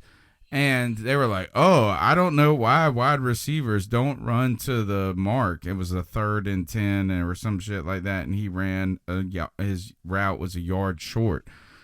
But I'm sitting there looking at it, I was like, no, the problem wasn't his ass didn't run it to the first down marker. The problem was the quarterback threw it 2 yards behind him. He had to turn around and get it. You lead that dude, he's going to run this sucker to the end zone. I'm starting to wonder about that. Now we're seeing James Bradbury's name in the good way, I guess. You could even see Curtis Samuel whenever he would have the ball thrown behind him. He just kind of looked at the quarterback and threw his arms up like, come on, man. Like, Jesus Christ, I could have made everything happen. Like, if he was led the right way, that would have been a great pass. Yeah, so Cam will do that. All right, here we go. Next call. Hey, guys, this is Kyle again. Kind of left out a little something. I just want to speak about the team real quick. And did we hear Kyle I yet? feel like if this team. Have we heard him yet? Because I may have skipped his first call. Don't know, to be honest with you. Hey guys, what's up? This is Kyle from Skipworth, Virginia. First time caller. Oh, nice. Thank you. Found the podcast a few months ago, and I've just been loving everything that y'all put out. Thanks a lot, brother. On the podcast, yes, I sir. can actually listen to Panthers fans talk about Panthers football. But I want to talk about Trey Turner real quick. And don't get me wrong, I love Trey Turner. He's a great lineman. He's all pro. But sometimes just watching over time, watching him play, sometimes in the middle of the game, I don't know, he just like kind of spaces out, and you'll see some dumb penalty or a completely blown blocking assignment that gets Cam blown up. But if you go back to the New England game, on the play that Cam gets hurt, you see Trey Turner, he's got the guy on the ground, which is great. But then he kind of looks up and wanders off and stands around. And the guy that was on the ground, he gets up, and he's the first one to get to the ball. He's the first one to hit Cam. And I've seen stuff like that over time. But just kind of wondering if y'all see the same stuff every once in a while with Trey Turner. Like I said, I love him. He's great. But, yeah. Y'all just keep up with the podcast. I'm loving everything y'all do. It really feels like a good family community podcast of Panthers fans. And keep pounding as always. Man, thank you for that call. First of all, is keep calling in. The number is 252-228-5098. That's exactly what we're trying to build, is just a community of fans that are hanging out, chopping up Panthers news and opinions from the fan perspective. And you know what is it? I love that call. That's a courageous call right there. Agreed. I remember I made my first call. It kind of seemed like that too. So that takes a lot of guts, man. I appreciate him calling in. Yeah. And then taking this is the stance, because everything that everybody tells us you hear from GMs, whatever it is that this is the way it is. This is the way it is. We've heard that Trey Turner's fantastic, right? We've heard we paid him. We've heard he's Pro Bowl, and then there have been problems on the right side. So it takes a lot of guts also to say. And he prefaced his call like, look, I'm not trying to be like, hey, he already knew that being critical of something on this team is, you got to preface with like, I ain't got a problem with the guy. I love the guy. I hope he's doing great, but this and that. But when do you and we continue here, McCoy saying that how fantastic Trey Turner is. Trey Turner's the man. I love him. I mean, he likes superheroes. He wears glasses. He's big and fat, and he's an offensive lineman that's made the Pro Bowl. I love every bit of it. But it does raise a question about, are these guys untouchable at times? And Greg, is there any... Where do you see this at when it comes to guys that have made it? For me, Trey Turner is KK short on the defensive line. It's like, I just believe he's great no matter what. That's a good comparison, and I kind of agree with you. I think there are some people that are untouchable on this team. Key positions, on the offense and defense. And I think when you talk about the offensive line with Trey Turner, he's been a rock for us for a long time. He may not be the best at his position, but he's solid. And everybody's going to have moments where they mess up, and everybody's going to miss tackles or miss blocks or whatever. Trey Turner's he's there for me. I don't want him to go anywhere. CK, so I think he's kind of untouchable. CK, is there any concern we can kind of fall into hero worship? I think it's happened in the past. We think about Julius Peppers. I mean, he contributed to some degree the year before last, but I mean, same concept, right? I think that it's, as a fan, we fall head over heels for certain players. Unfortunately, it doesn't always work out, and more often than not, eventually it ends up not working out. But the first thing that came to mind when you asked, is anybody untouchable? Unfortunately, there's times when the other team's defensive linemen are untouchable and they get straight to Cam. So, well, what I asked myself is would you wear or buy their jersey? And if you would wear or buy their jersey, they should be on the team. Just hands down, because I wouldn't wear anybody's jersey or buy anybody's jersey. What's your jersey would you buy right now? That's a great thing. I know exactly. I want Curtis Samuel's jersey. Boom. I want Dante Jackson. Great. Fantastic. CK, Who you got? Who you buying? This has been a product of debate for me here as of late. I think Come on. Look at that faded ass jersey you're wearing right now. Shit, hey, ain't even got no numbers on it. to be faded, and that's an awesome jersey he's wearing. That's what I'm talking about. What are you wearing right now? You probably already told me too. No, it's I don't know if you're going to be able to see this. No, we here. can't see it. There's no letters on the shit. Just show us the number. Look at that. Look at how struggled that shit is. Is it a Keekly jersey? It's Kelly. It's a custom jersey. God damn, mug is cheap. We got to buy this mug a jersey. No, he needs to win the fantasy league is what it is. That's true. That I didn't put into it. My bad. That's right. Well, you know what? If we're gonna get you a China-made jersey. All right. I have a fake jersey. Don't do it. Here's a bad story for you guys, but I don't mind wearing janky shit from China. Like, I have no problem. Like, I'll get on the Alibaba shit and be like, I'm buying this motherfucker. And I got on Alibaba 5 years ago, and we drafted Shaq Thompson. We had been talking about him on the show, and I got on Alibaba, bought this damn Shaq Thompson jersey. Right? It's beautiful. It's like, it comes in, looks good. It's all sewed. Everything looks great about it. So, one of my buddies, we go out to the strip club for his birthday, hanging out, we partying, spending money, this and that. Homegirl loves my jersey too. She loves it. She's like, oh, so she's getting the money like this and that, crazy. So I come home, this and that, I'm gonna wash my shit, this and I've already washed it once. My fucking undershirt was purple. The top of my damn khaki shorts purple, like the shit bleeding like a motherfucker. I still wear that Shaq Thompson jersey like a motherfucker. I've washed it 12 times. I think I got the bleed out of it. Hey, call back to the last show. That stripper's name wasn't Sam Bradford, was it? Because like I said, Sam Bradford is a stripper of quarterbacks. He's going to take your money and give you everything you think you want. And as soon as he's got your money. All right, let's plow through these calls. Still more. Hey guys, this is Kyle again. Kind of left out a little something. Hey, first time, just want to second speak time. about the team real quick. And I really feel like if this team can stay healthy, offense and defense, that this is definitely the most talented team we've ever had. But I like that. I feel optimistic about this. I can really see us going deep into the postseason. So hopefully injuries stay away, and we can make a good run at it this year. Yeah. All right, guys, keep going. Agree. Next call.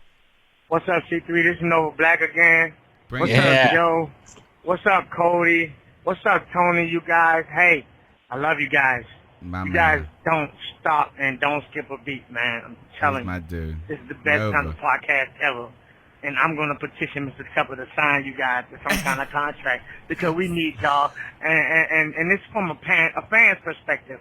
They got their guys that's on deck, but those guys, yeah, they provide a lot of insight, but it's not like it is with us because, you know, you get all that excitement and that rush of energy and that passion and that trash talk like you guys, you know what I'm saying, playing that music like Who the Snitch and you know what I'm saying with Method Man and Redman. I love that shit. You can only get that shit from the fans. You know what I'm saying? Those guys, they gotta be politically correct. So, you know, they can't come with the fire that you guys bring. So y'all keep it up, keep it up. I just want to touch on the Andrew Luck situation. I am glad that dude chose to stay in college another year. I am glad we drafted Cameron Warren Newton as our fucking quarterback. Because that dude live, eat, sleep, breathe, and shit football. Because he's not playing football. He's coaching football. He's teaching football. He's promoting football to the youth. All the way with the guys on the 7-on-7 and so on and so forth. These guys are developing. These guys are going to colleges. These guys are either getting drafted or undrafted. Look at Jerry Godwin. He was on Cam Newton 7-on-7 team. Think about that. That kid is shining. Even as a special teams ace, I think he's going to make the team. But everybody talking about Cam's commitment. Everybody talking about Andrew Luck better than Cam Newton. They play that boy like he's baby white Jesus, or you know what I'm saying, who just ascended from heaven into the National Football League. But if you look at it, he ain't never won a Heisman. He ain't never won an MVP. He ain't never been to a Super Bowl. You see what I'm saying? Cameron Warren Newton has done all those things, and they judge that boy with a different daggone stroke from how they judge everybody else, and it's unfair how they treat him. But I don't give a damn. I swear, I love and I'm glad it's my quarterback. And those who got the nerve to sit there and question whether Cam's gonna fold like that boy because of the beating up after you seen what he went through last year, after you seen all or nothing. You guys, how can you call yourself true fans? This is Shame the greatest call in the history and of to the you world. guys who doubt him, I'm gonna say ice the fuck up. Keep Nice. pounding C3. Get him! God, that Noah is Black. the best Hey, call. hey, That's the best can I call say in the this history of the world. before anything else? Can you not get him to do a hype video with him say every fucking game? Like, anyway, sorry. Like, for real. Like, He's the best. I mean, Nova look, and Black- it's so natural. That's the other thing. He's That's not what I mean, man. trying. Like, we didn't ask him to do that. My man is just fucking blasting mugs. It is, yeah. Like, hey, Noah Black, at the Bat Daddy 52, man, hit me up. Let's commentate a game. We'll just record it together, man. We'll have a great time. It'll be fun. Let's do My it. man was throwing haymakers the whole time. I love this guy. He's the best. And you know what? He's the only dude that's got an applause in this show. And he got a second applause. He got a second applause in the call. Hi guys, it's Rich in the UK. It's been Get a us, couple of Rich. weeks. I have been listening. Wait. Sorry, hold on a second. Did we just go from Nova Black What's up, C3? This is Nova Black again. to... What's up? All right. Who also is a fantastic person in the show. But look at that juxtaposition from Nova Black. Hi guys, it's Rich in the UK. It's been a couple of weeks. I have been listening in. I just haven't had that much to say. Okay, pre-season. We're coming up to game 4, which is probably meaningless. Has any of the other games had any meaning? All around the NFL at the moment, people are getting overly excited about their new wonder player. But I remember going through this the last 2 years and being very excited about, Mose Frazier is going to light up the league, or Hey, man, I've worked out that there's about 5 roster spots possibly up for grabs. The tail end of the wide receivers, who's going to be our running back, but they're barely going to see the field. Hopefully you're going to discuss the O-line. I think we might have a bit more of a problem there than we thought. I think it's square peg, round hole. I'm really, really, really not sure about Darryl on the left and whether it's worth going with Greg Little instead. Legitimate question. I mean, I wonder Trent whether we Williams. use Darryl Williams as trade bait. I mean, if look, the rumour of both Trent Williams and Laramie Tunsil down at Miami is meant to be on the trading block, if he was, that would be well worth a look. I mean, that's a 25-year-old who's been playing I think he's right. very, very well. He's like their only shining light. I know we've got Greg Little and we've just, invested in that, but if it's win now or win in the next couple of years, give Tunsil 2 years and then see, trade Little, trade Tunsil, I don't know, just throwing some thoughts around, because Paradis went backwards and fast, but in the centre last week, but hopefully that's just teething problems of their first outing. Cam looks like he's going to be fine, so hopefully we're all right there. And we'll just see, without it being, live and meaningful, we just don't really know what's going to happen there. So yeah, that's the pre-season. Brian Burns is looking like an absolute monster. And also I'm going to shout out my countryman Hefe Abada. If you watch the 2 Burns sacks, Abada caused absolute havoc as the defensive He was end a on key the part of that. fourth run. He created, if you like, the space that Burns' agility took advantage of. That's an interesting one. I mean, if Abada looks that good, he could be the end of Butler. I don't know what's going to happen with Butler. I don't know whether he's trade I think bait. he's gone, bro. But he's, as everybody will tell you, he's done nothing pre-season. Should be. Ron clearly likes Abada and he's cheap. And I'm not saying this is a Brit because it's just an is. He's a very, very hungry 6'6", now 275-pound guy who's got a bit of pass rush. Same on thing. Anyway, I'm going to run out of time, but I'll probably phone back. This shit was like an advertisement right there, and it's true. That was a good call. That was a really good call. Can I, with he was mentioning Darryl Williams at left. For the life of me, I don't recall Darryl getting beat at the left. I felt like the right side was the one that was collapsing most of the time. Was I wrong? I think one person said this earlier. I think it was Josh from Mass. It didn't look like one person. It looked like a total collapse at times. And I think I said this earlier in the show. Is that's the good news in one way. We didn't see one guy getting beat like a drum, and all the other guys not. But you're right. I don't remember. First of all, I barely remember CK seeing Darryl Williams play. Yeah. Which is a good thing.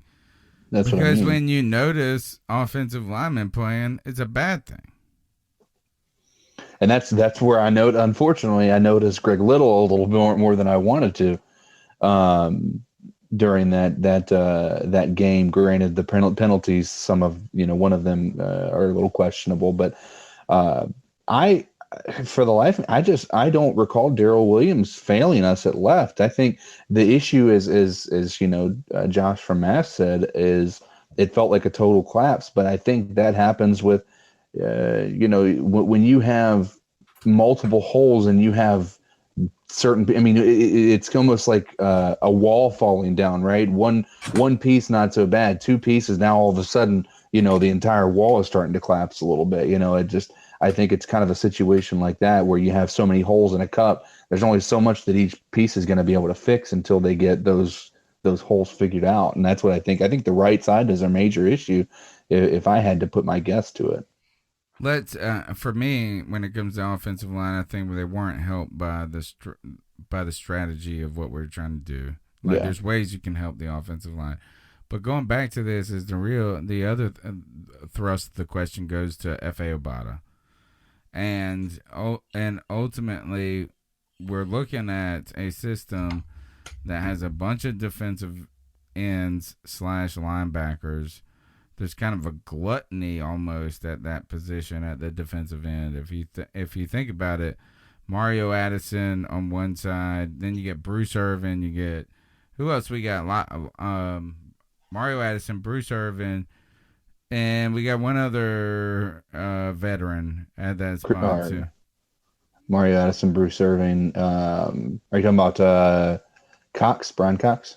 No, I thought we had one other person that was experienced in. Anyway, so then you have Brian Burns and Christian Miller.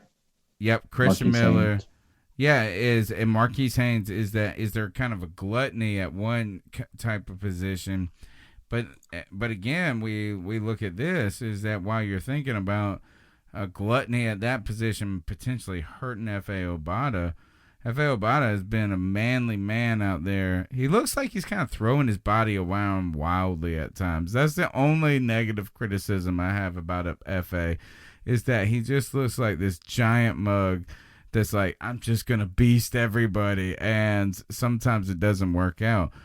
But you go back to this, is freaking Vernon Butler, first-round pick, is a missing in action. He's not even with the damn hurt, didn't fly with the team. That complicates the issue. I felt like Vernon Butler was a lock to make this team just because of the actual personnel we had. But Greg, or is there anything here? What is going on with that? And does that help FA? Well, real quick, what you're talking about Vernon Butler, I think that was just a miss, man. I think that's going to be a guy that's on the bubble. He needs to be gone. Was he really I'm so hurt? glad I never bought that jersey. Do you think he's really hurt?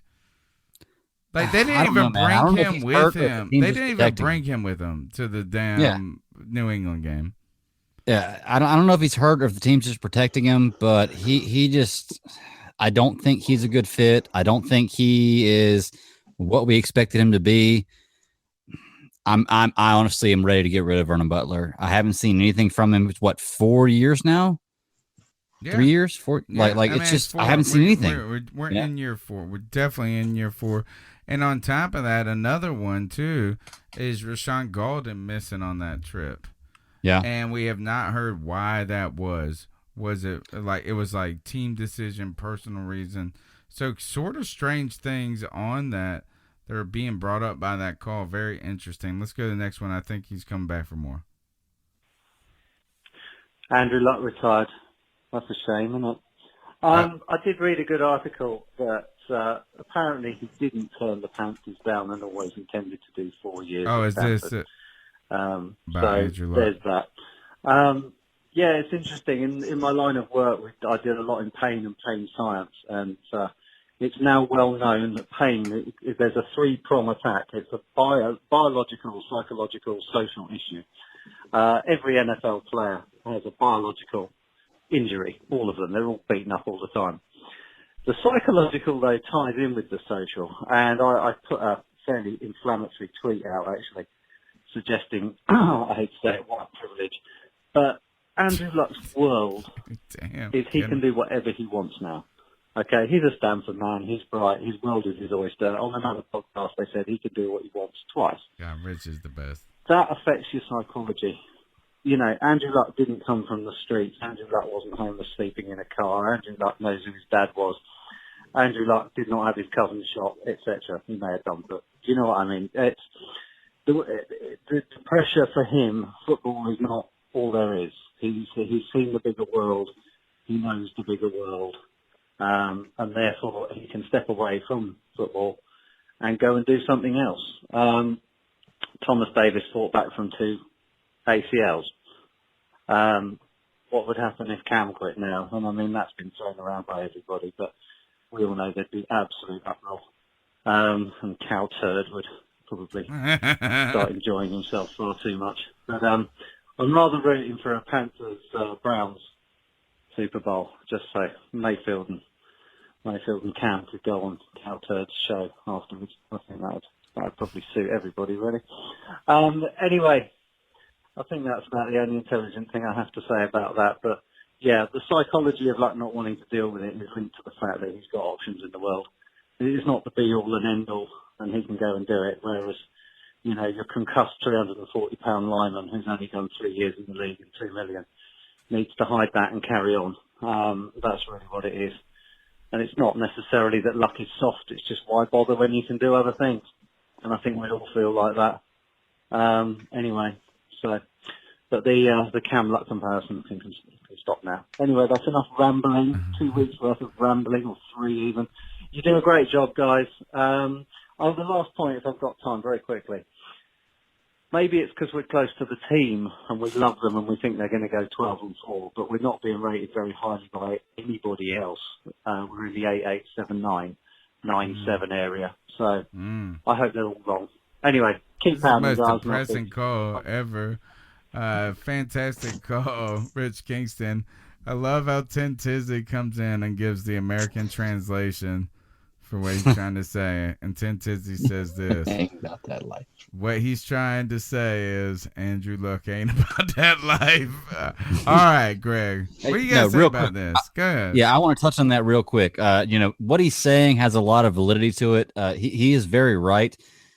Do y'all know what Andrew Luck's dad is doing right now?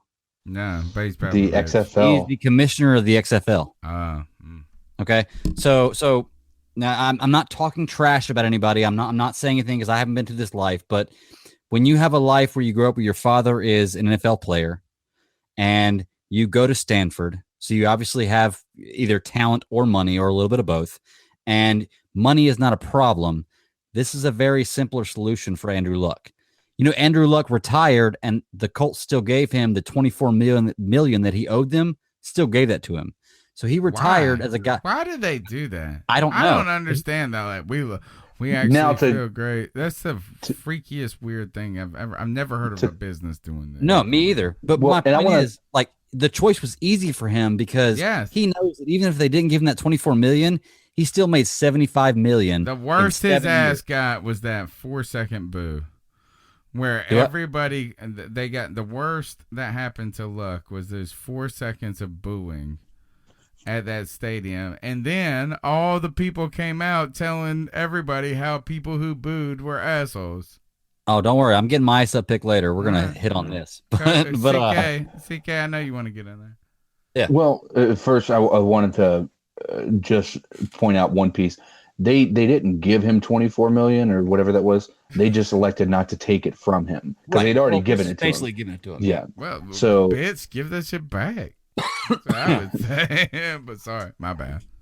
Too much. No, but I think that I think the Colts are hoping that this is just a short-term decision on his part, that he'll come back or something. But it is an interesting concept to think that his dad is the commissioner of the XFL, and what does that future really hold?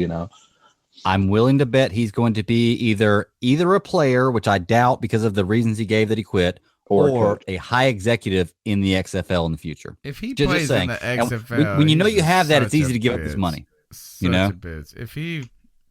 I hope he plays in the XFL because then I would hate him more than I ever hated him. I think the Colts fans would feel like they made the right decision in booing him at that point. They would, and I think to the larger point of what Greg was saying, and the call, and Rich was saying too, is that there's a luxury to be able to say, you know what, I'm gonna step away. When you come for money, it's easier. It's exactly so much easier to just say, like, here, I got to make it to 30 at my job. Greg, and I understand you got to make it to 30 extent. at your job, right? You got to get to 30. I'll be at 75 before I retire, man. Yeah, but you got to get to the 30. You know what I'm saying? You got to get to 30 years, and there's people that retire at 18, and they're like, you know what? I'm okay with them. It's interesting. I'm not faulting Luck for doing it. I'm not like saying he shouldn't have done it.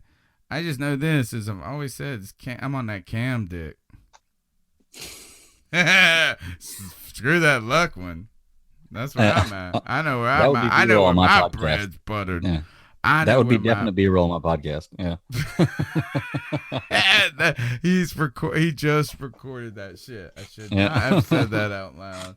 All right, last I do have one or two other things due. I feel, and it's so late, but I gotta ask you guys this: is Reed and look, hey, you're listening to the C3 Panthers podcast. It's time to put the plug in. The number's 252-228-5098. That's the way you can contact the podcast and be a part of the Cat Calls line. You can call in. You can follow us on Twitter at @cat_chronicles. Subscribe, all that mess. Write a review, whatever everybody else says that helps their podcast. Do it for us. I went into this tough question: is Eric Reed a dirty player? CK, you want to take it? You want me to go first? I'll let you go first, Greg. I have my thoughts on it, but I think underneath it all, yes, he is a dirty player. Tough decision. I hate saying it because I like his production on the field, but just watching the interview, if you, I don't know if everybody's watched this interview. There's if you go on YouTube and you look up, Eric Reed hit on who did he hit? Ben Watson. Yeah, you watch the interview and you can it looks like somebody who's just making up as he goes. And he said, well, they asked him about the Twitter feed because the whole deal was Ben Watson made a comment about him on a Twitter comment, and Eric Reed lives on Twitter based on his social status and what's going on with him and Colin Kaepernick. He lives on Twitter. And his first comment was, oh, what Twitter comment? Like, I don't even know what you're talking about. That is the biggest load of BS I've ever heard. Like, I mean, come on. And if you watch the play, dude, if you're a professional player and you've been playing that long, that guy's down. You're making that hit to be dirty. I don't care what he says. That was a dirty play. I don't like it, but he actually came out and apologized about it today, which that is kind of a admission of guilt. He says, I didn't mean to do it, but I'm going to go ahead and apologize about it a week later. He's a dirty player. I hate it because I love him being on my team. I love his production, but he's a dirty player, in my opinion. CK? So it's becoming harder and harder to defend. Right. Right. And I think after the Eagles game last year, we were able to just, write that off. Oh, it wasn't too bad. And then after the Steelers game, when he went and tried to, get a nice hit on Big Ben after he went down. I mean, you almost say, oh, well, those are hard to pull up from. I mean, to be honest with you, I think it's less about, I don't know if it's necessarily a question about him being dirty or not. I just think he's playing in the NFL 20 years too late. Yeah. Okay. I can buy that. Right. Yeah. Is it they don't, I think that's a fantastic point. Is like, I think dirty is a little heavy-handed sometimes. Okay. And that hit was late, right? And, and that is, and he gave him a little shot. It was kind of a nudge. We heard who's that cat that signed with the Redskins? Collins, that was a safety for the Giants. Yeah, we heard him say that, like, if he saw, what's his name? Dave Gettleman on the sidelines, and he'd be like, throw that ball over here. I'll give him a little nudge. Yeah. So when I look at the Eric Reed hit, was it a late hit? Yes. Does it deserve a penalty? Yes. Was it intentional? Probably. No. Right? And like the little shot, was it meant to give a concussion? So I think that's kind of like was it jerky? Is he a jerk? Or is it dirty? It's a fine line, and I think everybody's got a great point on all this. But like CK said, it becomes harder to defend at some point. But I think for me, the hard part is this. It has nothing to do with this. It's like reverse racism at this point. And maybe this is dangerous to say, but it's like I'm almost upset that he hates me. Like, it's like my man won't even be nice to me if I was in the locker room. Like, he's just like, fuck y'all. I don't want to talk to none of y'all. Like, if in my opinion, I think he's just emotional. If you think about it, I mean, he had now granted it wasn't somebody he was going against, and the hits he was making wasn't against this, but like Malcolm Jenkins in the Philadelphia game. Then you have we were losing by a pretty hefty margin against the Steelers, and so there's emotion in that, and then obviously there's emotion in this game with what Ben Watson was saying on Twitter. I mean, I think he just wears his heart on his sleeve, and I don't necessarily think it's a good thing, but I think dirty is a little heavy-handed. That's because right. when I think it dirty, wasn't that bad. Like he gave him. It was a late nudge, a late shot. Okay. Well, but let me ask you this. Let me ask you this, okay?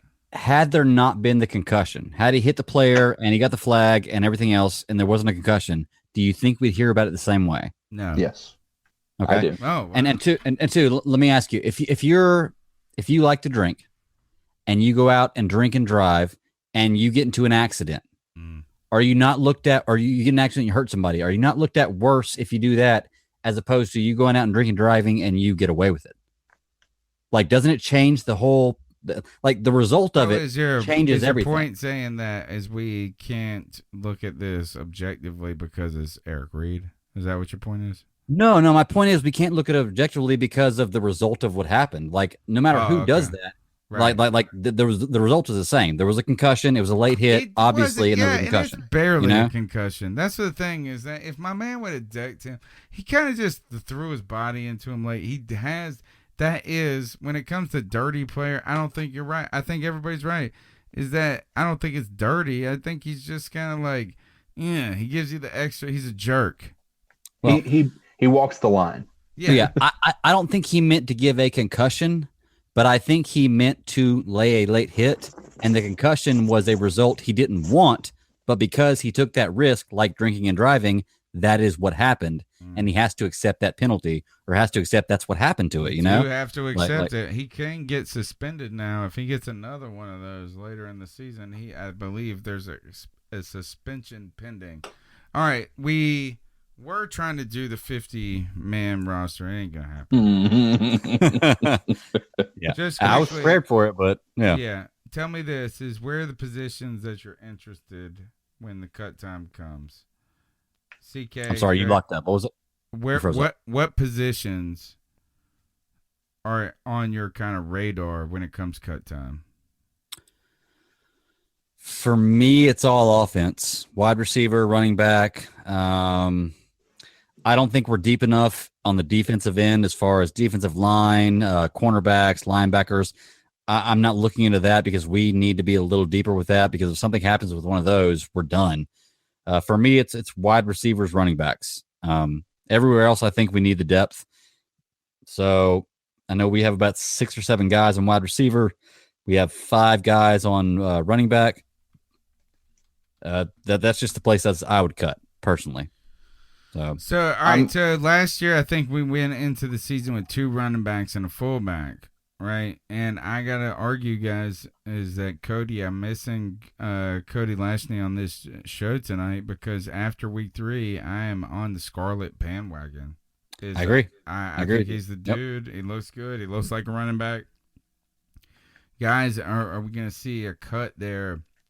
Obviously, we're gonna see guys that go to practice squad there, but do you carry McCaffrey, Cap, and Scarlett, or is it McCaffrey, Scarlett, and the fullback CK? Does Cap make this team? That the running back is probably one of the more interesting of them, because I think we're going to end up letting go of multiple good football players that have the ability to contribute. But most people, when I read up on the projected 53-man roster, it's Christian McCaffrey, Scarlett, Cap, and then Arma. I can't see a situation where we keep more than the 2, like basically Christian. I think it's going to be a battle between Cap and Scarlett. I think one of them are gone. I don't think they're both staying, because why would you keep that many running backs when you have a running back in Curtis Samuel and a running back in DJ Moore? You literally have 5 running backs on the team already that are going to make the team. So, very valid point. It's gonna be. I'm with Tony though.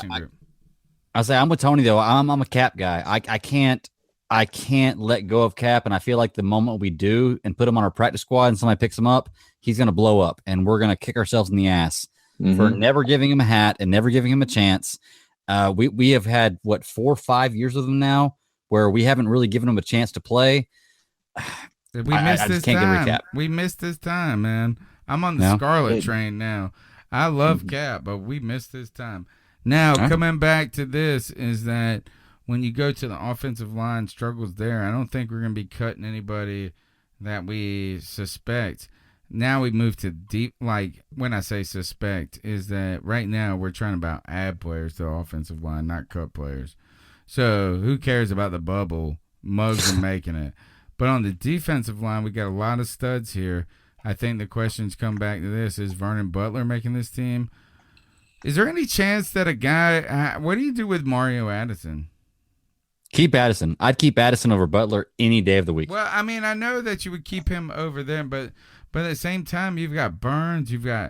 Burns looks so great.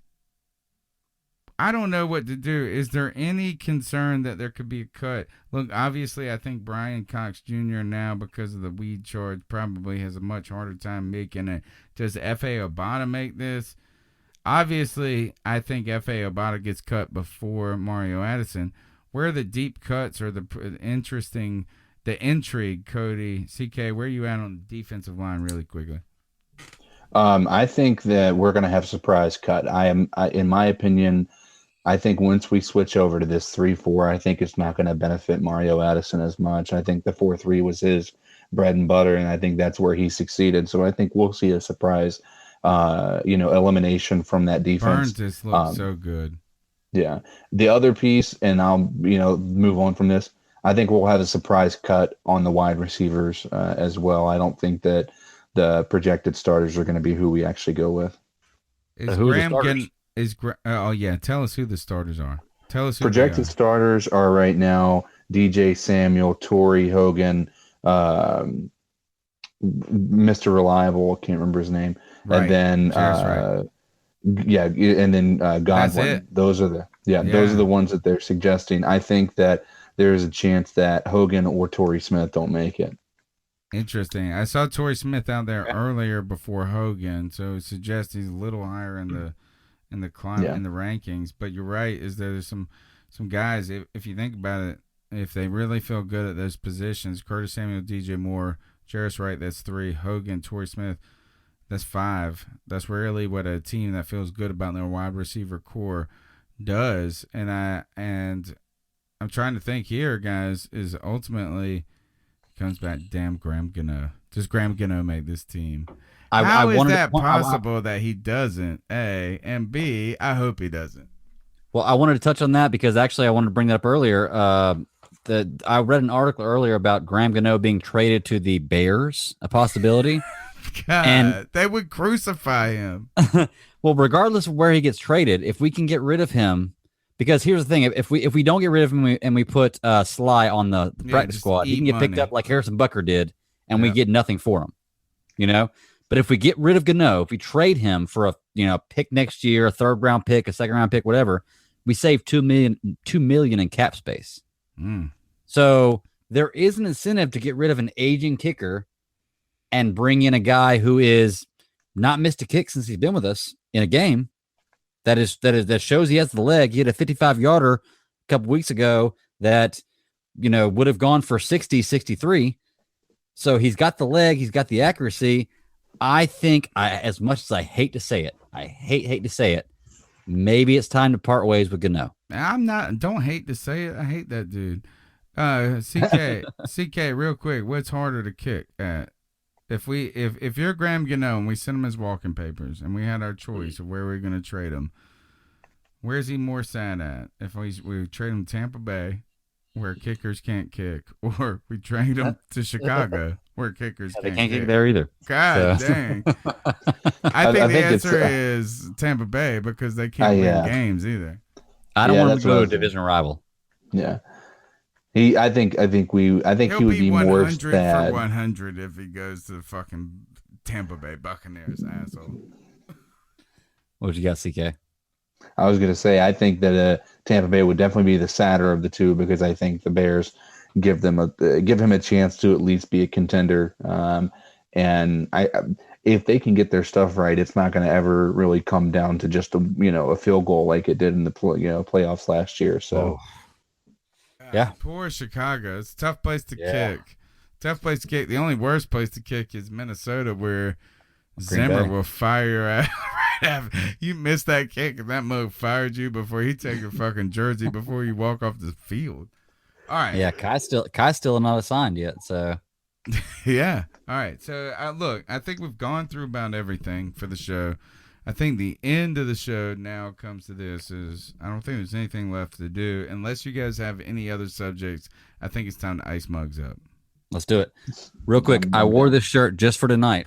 So, for anybody who's watching, look at that. He got one too. You got one too. I bought that same shirt. My beard's covering up a little bit. There you go. I got that same shirt right there. Let's see what we got here. That was a limited edition shirt right there. So. All right. The ice up picks of the week. CK, can you start us off? Maybe this is low hanging fruit, and it might be the complete opposite of what others feel, but I'm gonna keep it in the realm of the Panthers and go with Steve Berline.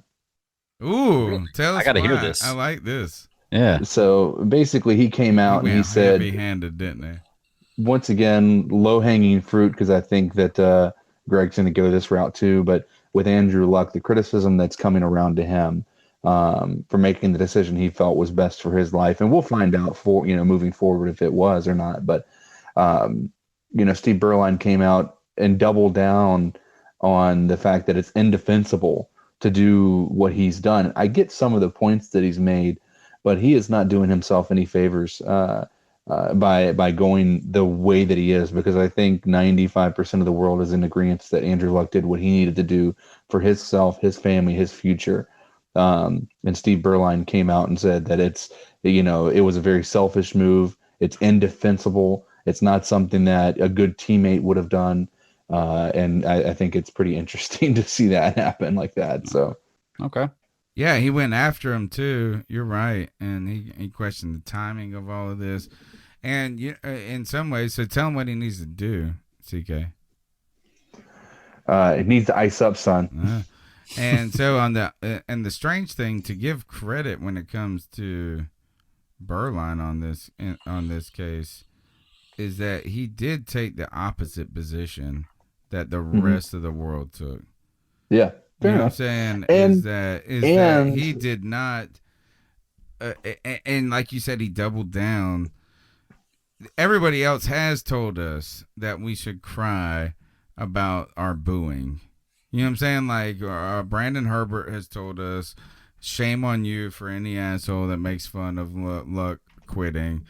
Shame on you, shame on you. And I don't know, I don't feel like I should feel bad for saying, damn, my man quit quickly or whatever it is. But at the same time, he's a fucking millionaire. Like, he don't give a shit what I say. So, but Berline did to triple down on it. Everybody has guilted us, CK, for feeling bad about being critical about Andrew Luck. Good pick. Good pick. All right. I'm going to go next if you don't mind, Tony, because mine kind of relates to somewhat of his. He is right. I'm going to hit on almost the same thing, and it has to do with Andrew Luck, but it's from a different end of the spectrum. I'm going to ice up Martellus Bennett because I don't know. I'm a big following this and actually heard about it on a show that I had listened to. I love Speak for Yourself podcast with Jason Whitlock and Marcellus Wiley. That they really lay it out there. Like it's great to hear the things they say and the opinions they have. But Martellus Bennett went on a Twitter rant the other day. It started about 11:02 a.m. on August 25th, where he is going off and talking about the Andrew Luck retirement, and he has a lot of really, really good points until he gets to one tweet where I agree with almost everything else he says, where people shouldn't judge this guy. We don't know what's going on in his head. He's doing his best for his family and this and that. The one tweet I don't like is at 11:10 a.m. on August 25th, where he says, football doesn't care about players. Players are starting to realize that more and more. The game gets what it needs from you, and then it moves on. Now that players are getting what they need from the game, moving on, it's a fucking up the ecosystem. Sorry. I don't like that tweet Because Martellus Bennett, let me tell you something. You joined this game knowing what was going to happen. You knew it was a collision sport. You knew what you were getting into, okay? The fact that you make millions and millions of dollars to play a child's game and get to retire when you're in your mid-30s, ice the fuck up. Because I am going to work the rest of my life, probably die on my job, never making a fraction of what you have. This game is not using players. It does care about their players because I'll tell you what, when you have a surgery, when you have rehab, when you have anything else, the team takes care of you in that manner and they pay you. So don't talk about football not caring about their players. Ice up. I agree with a lot of that perspective. I do understand the sentiment of like the callousness of the business side when it comes to involving players. But here is what you have highlighted, Greg, that is missing from the discussion. And that is they haven't talked about the fan. And the fan does this. The fan makes $30,000 a year. If they're lucky. Yeah. Yeah, and they pay these and look, it's like, look, we do this by our own volition. So I'm not complaining about that I pay money. But there is a certain, you forget this, is there's a ton of where your bread's buttered when it comes to even owners too, because they're so used to and accustomed to this shit working. But you got to remember this, is that so many of these games and the fans and the people that buy the products that your advertisements are for, they sit in that upper deck. You know, and they barely can afford. They can barely afford to do that, and they do. Look, we do all this, and we can barely afford. And look, and no, I'm not crying that it costs too much and this and that. I don't want them to make too little, but we do have to remember too, at the same time, is that there are a lot of people that put a lot of shit on the line too. It might not seem as much because it's just a couple of dollars to you, but people, this is a grassroots shit. And I know that everybody loves the press box and they love the fucking billion-dollar donors, but they don't pay the bills. Right. People that pay the bills are the shit, the motherfuckers buying the damn Panthers t-shirt at a Walmart. Right? So just keep that in mind. So my ice up pick too, and there's so many to go to. You guys, the guys on the show will not be able to hear it. Let me see if I can get it. It's pulled up. And I don't even know if I can hear it. Oh, I know what it is. It's this. There is no sound. Don't worry. This is the sound. If you can see it right now, there is a player. The Saints are playing the Jets, and they throw a kind of a tight end screen, and their right tackle then pushed their own tight end to the ground. Wow. He was trying to catch the ball. So not only did the Saints right tackle thought he was blocking a player, turns out he was tackling his own player trying to catch the ball. That is my ice up pick right there. You gotta love preseason football, folks. Oh yeah. God damn, is that this motherfucker, everybody, even the quarterbacker was laughing at this shit. It's like, motherfucker, damn, you don't tackle your own teammates. So that's He's my off ice the up boat. pick. We keep it simple. It's so late here. All right, you're listening to the C3 Panthers podcast. We've gone on and on and on and on about the Panthers. Every Tuesday night we do this. Cody Lashney was not here, which is strange. Send your prayers out, or your feelings, your good feelings, if you ain't a prayer or whatever it is, thoughts and wishes to Cody. He's going to be back next week, he assured me. I don't care if he is or not. I just hope everything's okay for him. But the guys stepped up to the plate. CK, thank you for joining us. Tell them how they can follow you on Twitter. Codizzle Allen. Shit, that's the coolest fucking Twitter I'm gonna handle follow ever. you as soon as I get out of here, man. Codizzle Allen. All right, and like Greg, I need you to tell them not only your Twitter handle, but the podcast, because I need to come on. I got to talk about this. 2 weeks, man. I'm coming 2 up. weeks. Is it that close? Well, I think it's 3 weeks, actually. Yeah, 3 weeks Right. you're on. I'm coming on to Yeah. talk about something that's near and dear to my childhood, but I'm ready for Woo Assassins talk.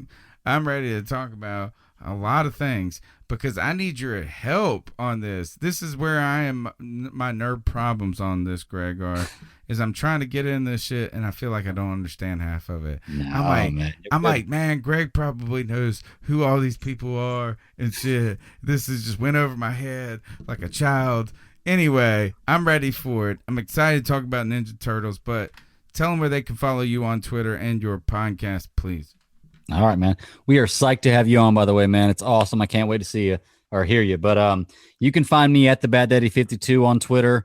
I have a podcast. It's called the Super Civil Servants Podcast. Me and my partner, I'm a mailman. He's a garbage man. So hence Super Civil Servants. You're like men at work.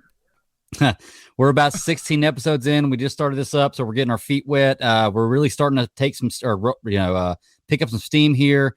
This week we had a really good podcast, but we're on everything you want to find: Apple, Stitcher, Google. Just about anywhere you can find us.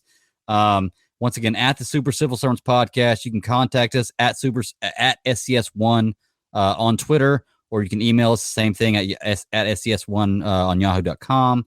But we're just rolling. Tony's going to be on our show. I can't wait. And Tony, I want to let you know, draft is Sunday night at 9:00. I know you're in my league, so I'm ready. Hope to see you there, man. I'm ready. But I won to pick 'em. I won Greg's pick 'em when it comes to the college football, college basketball. I don't know shit about college basketball. It was awesome. You're the only guy that picked Virginia. So you automatically won. But seriously, check us out, y'all. I really appreciate it. It would be great to have downloads and give us feedback. Super Civil Servants Podcast. Let me know what you think. Share it, rate it, and support. That's it. That's all. All we ask anybody to do when it comes to this podcast is subscribe, share, support. That's all. Is just send a link to a friend. That is it. Is that if that's too hard, that's kind of jerky. And that is that I retweet all of these, not because I first of all, I loved listening to them, but how hard is it? Retweet it, follow, share, subscribe, write a review, take 2 seconds out of your day to make somebody else's day great. These guys are working hard to build a name just like we are. We're trying to build Panther Nation together, and you're a part of that. You're the fantastic audience on YouTube. You guys have been tremendous. Thank you for your support and your subscribes and your donations. We'll see you next Tuesday night. See you next Tuesday. Subscribe to the C3 Carolina Panthers podcast on iTunes, Stitcher, YouTube, or anywhere you can catch an RSS feed. Check out CarolinaCatChronicles.com for the latest Panthers news and opinions from the fan perspective. Great cash, homie.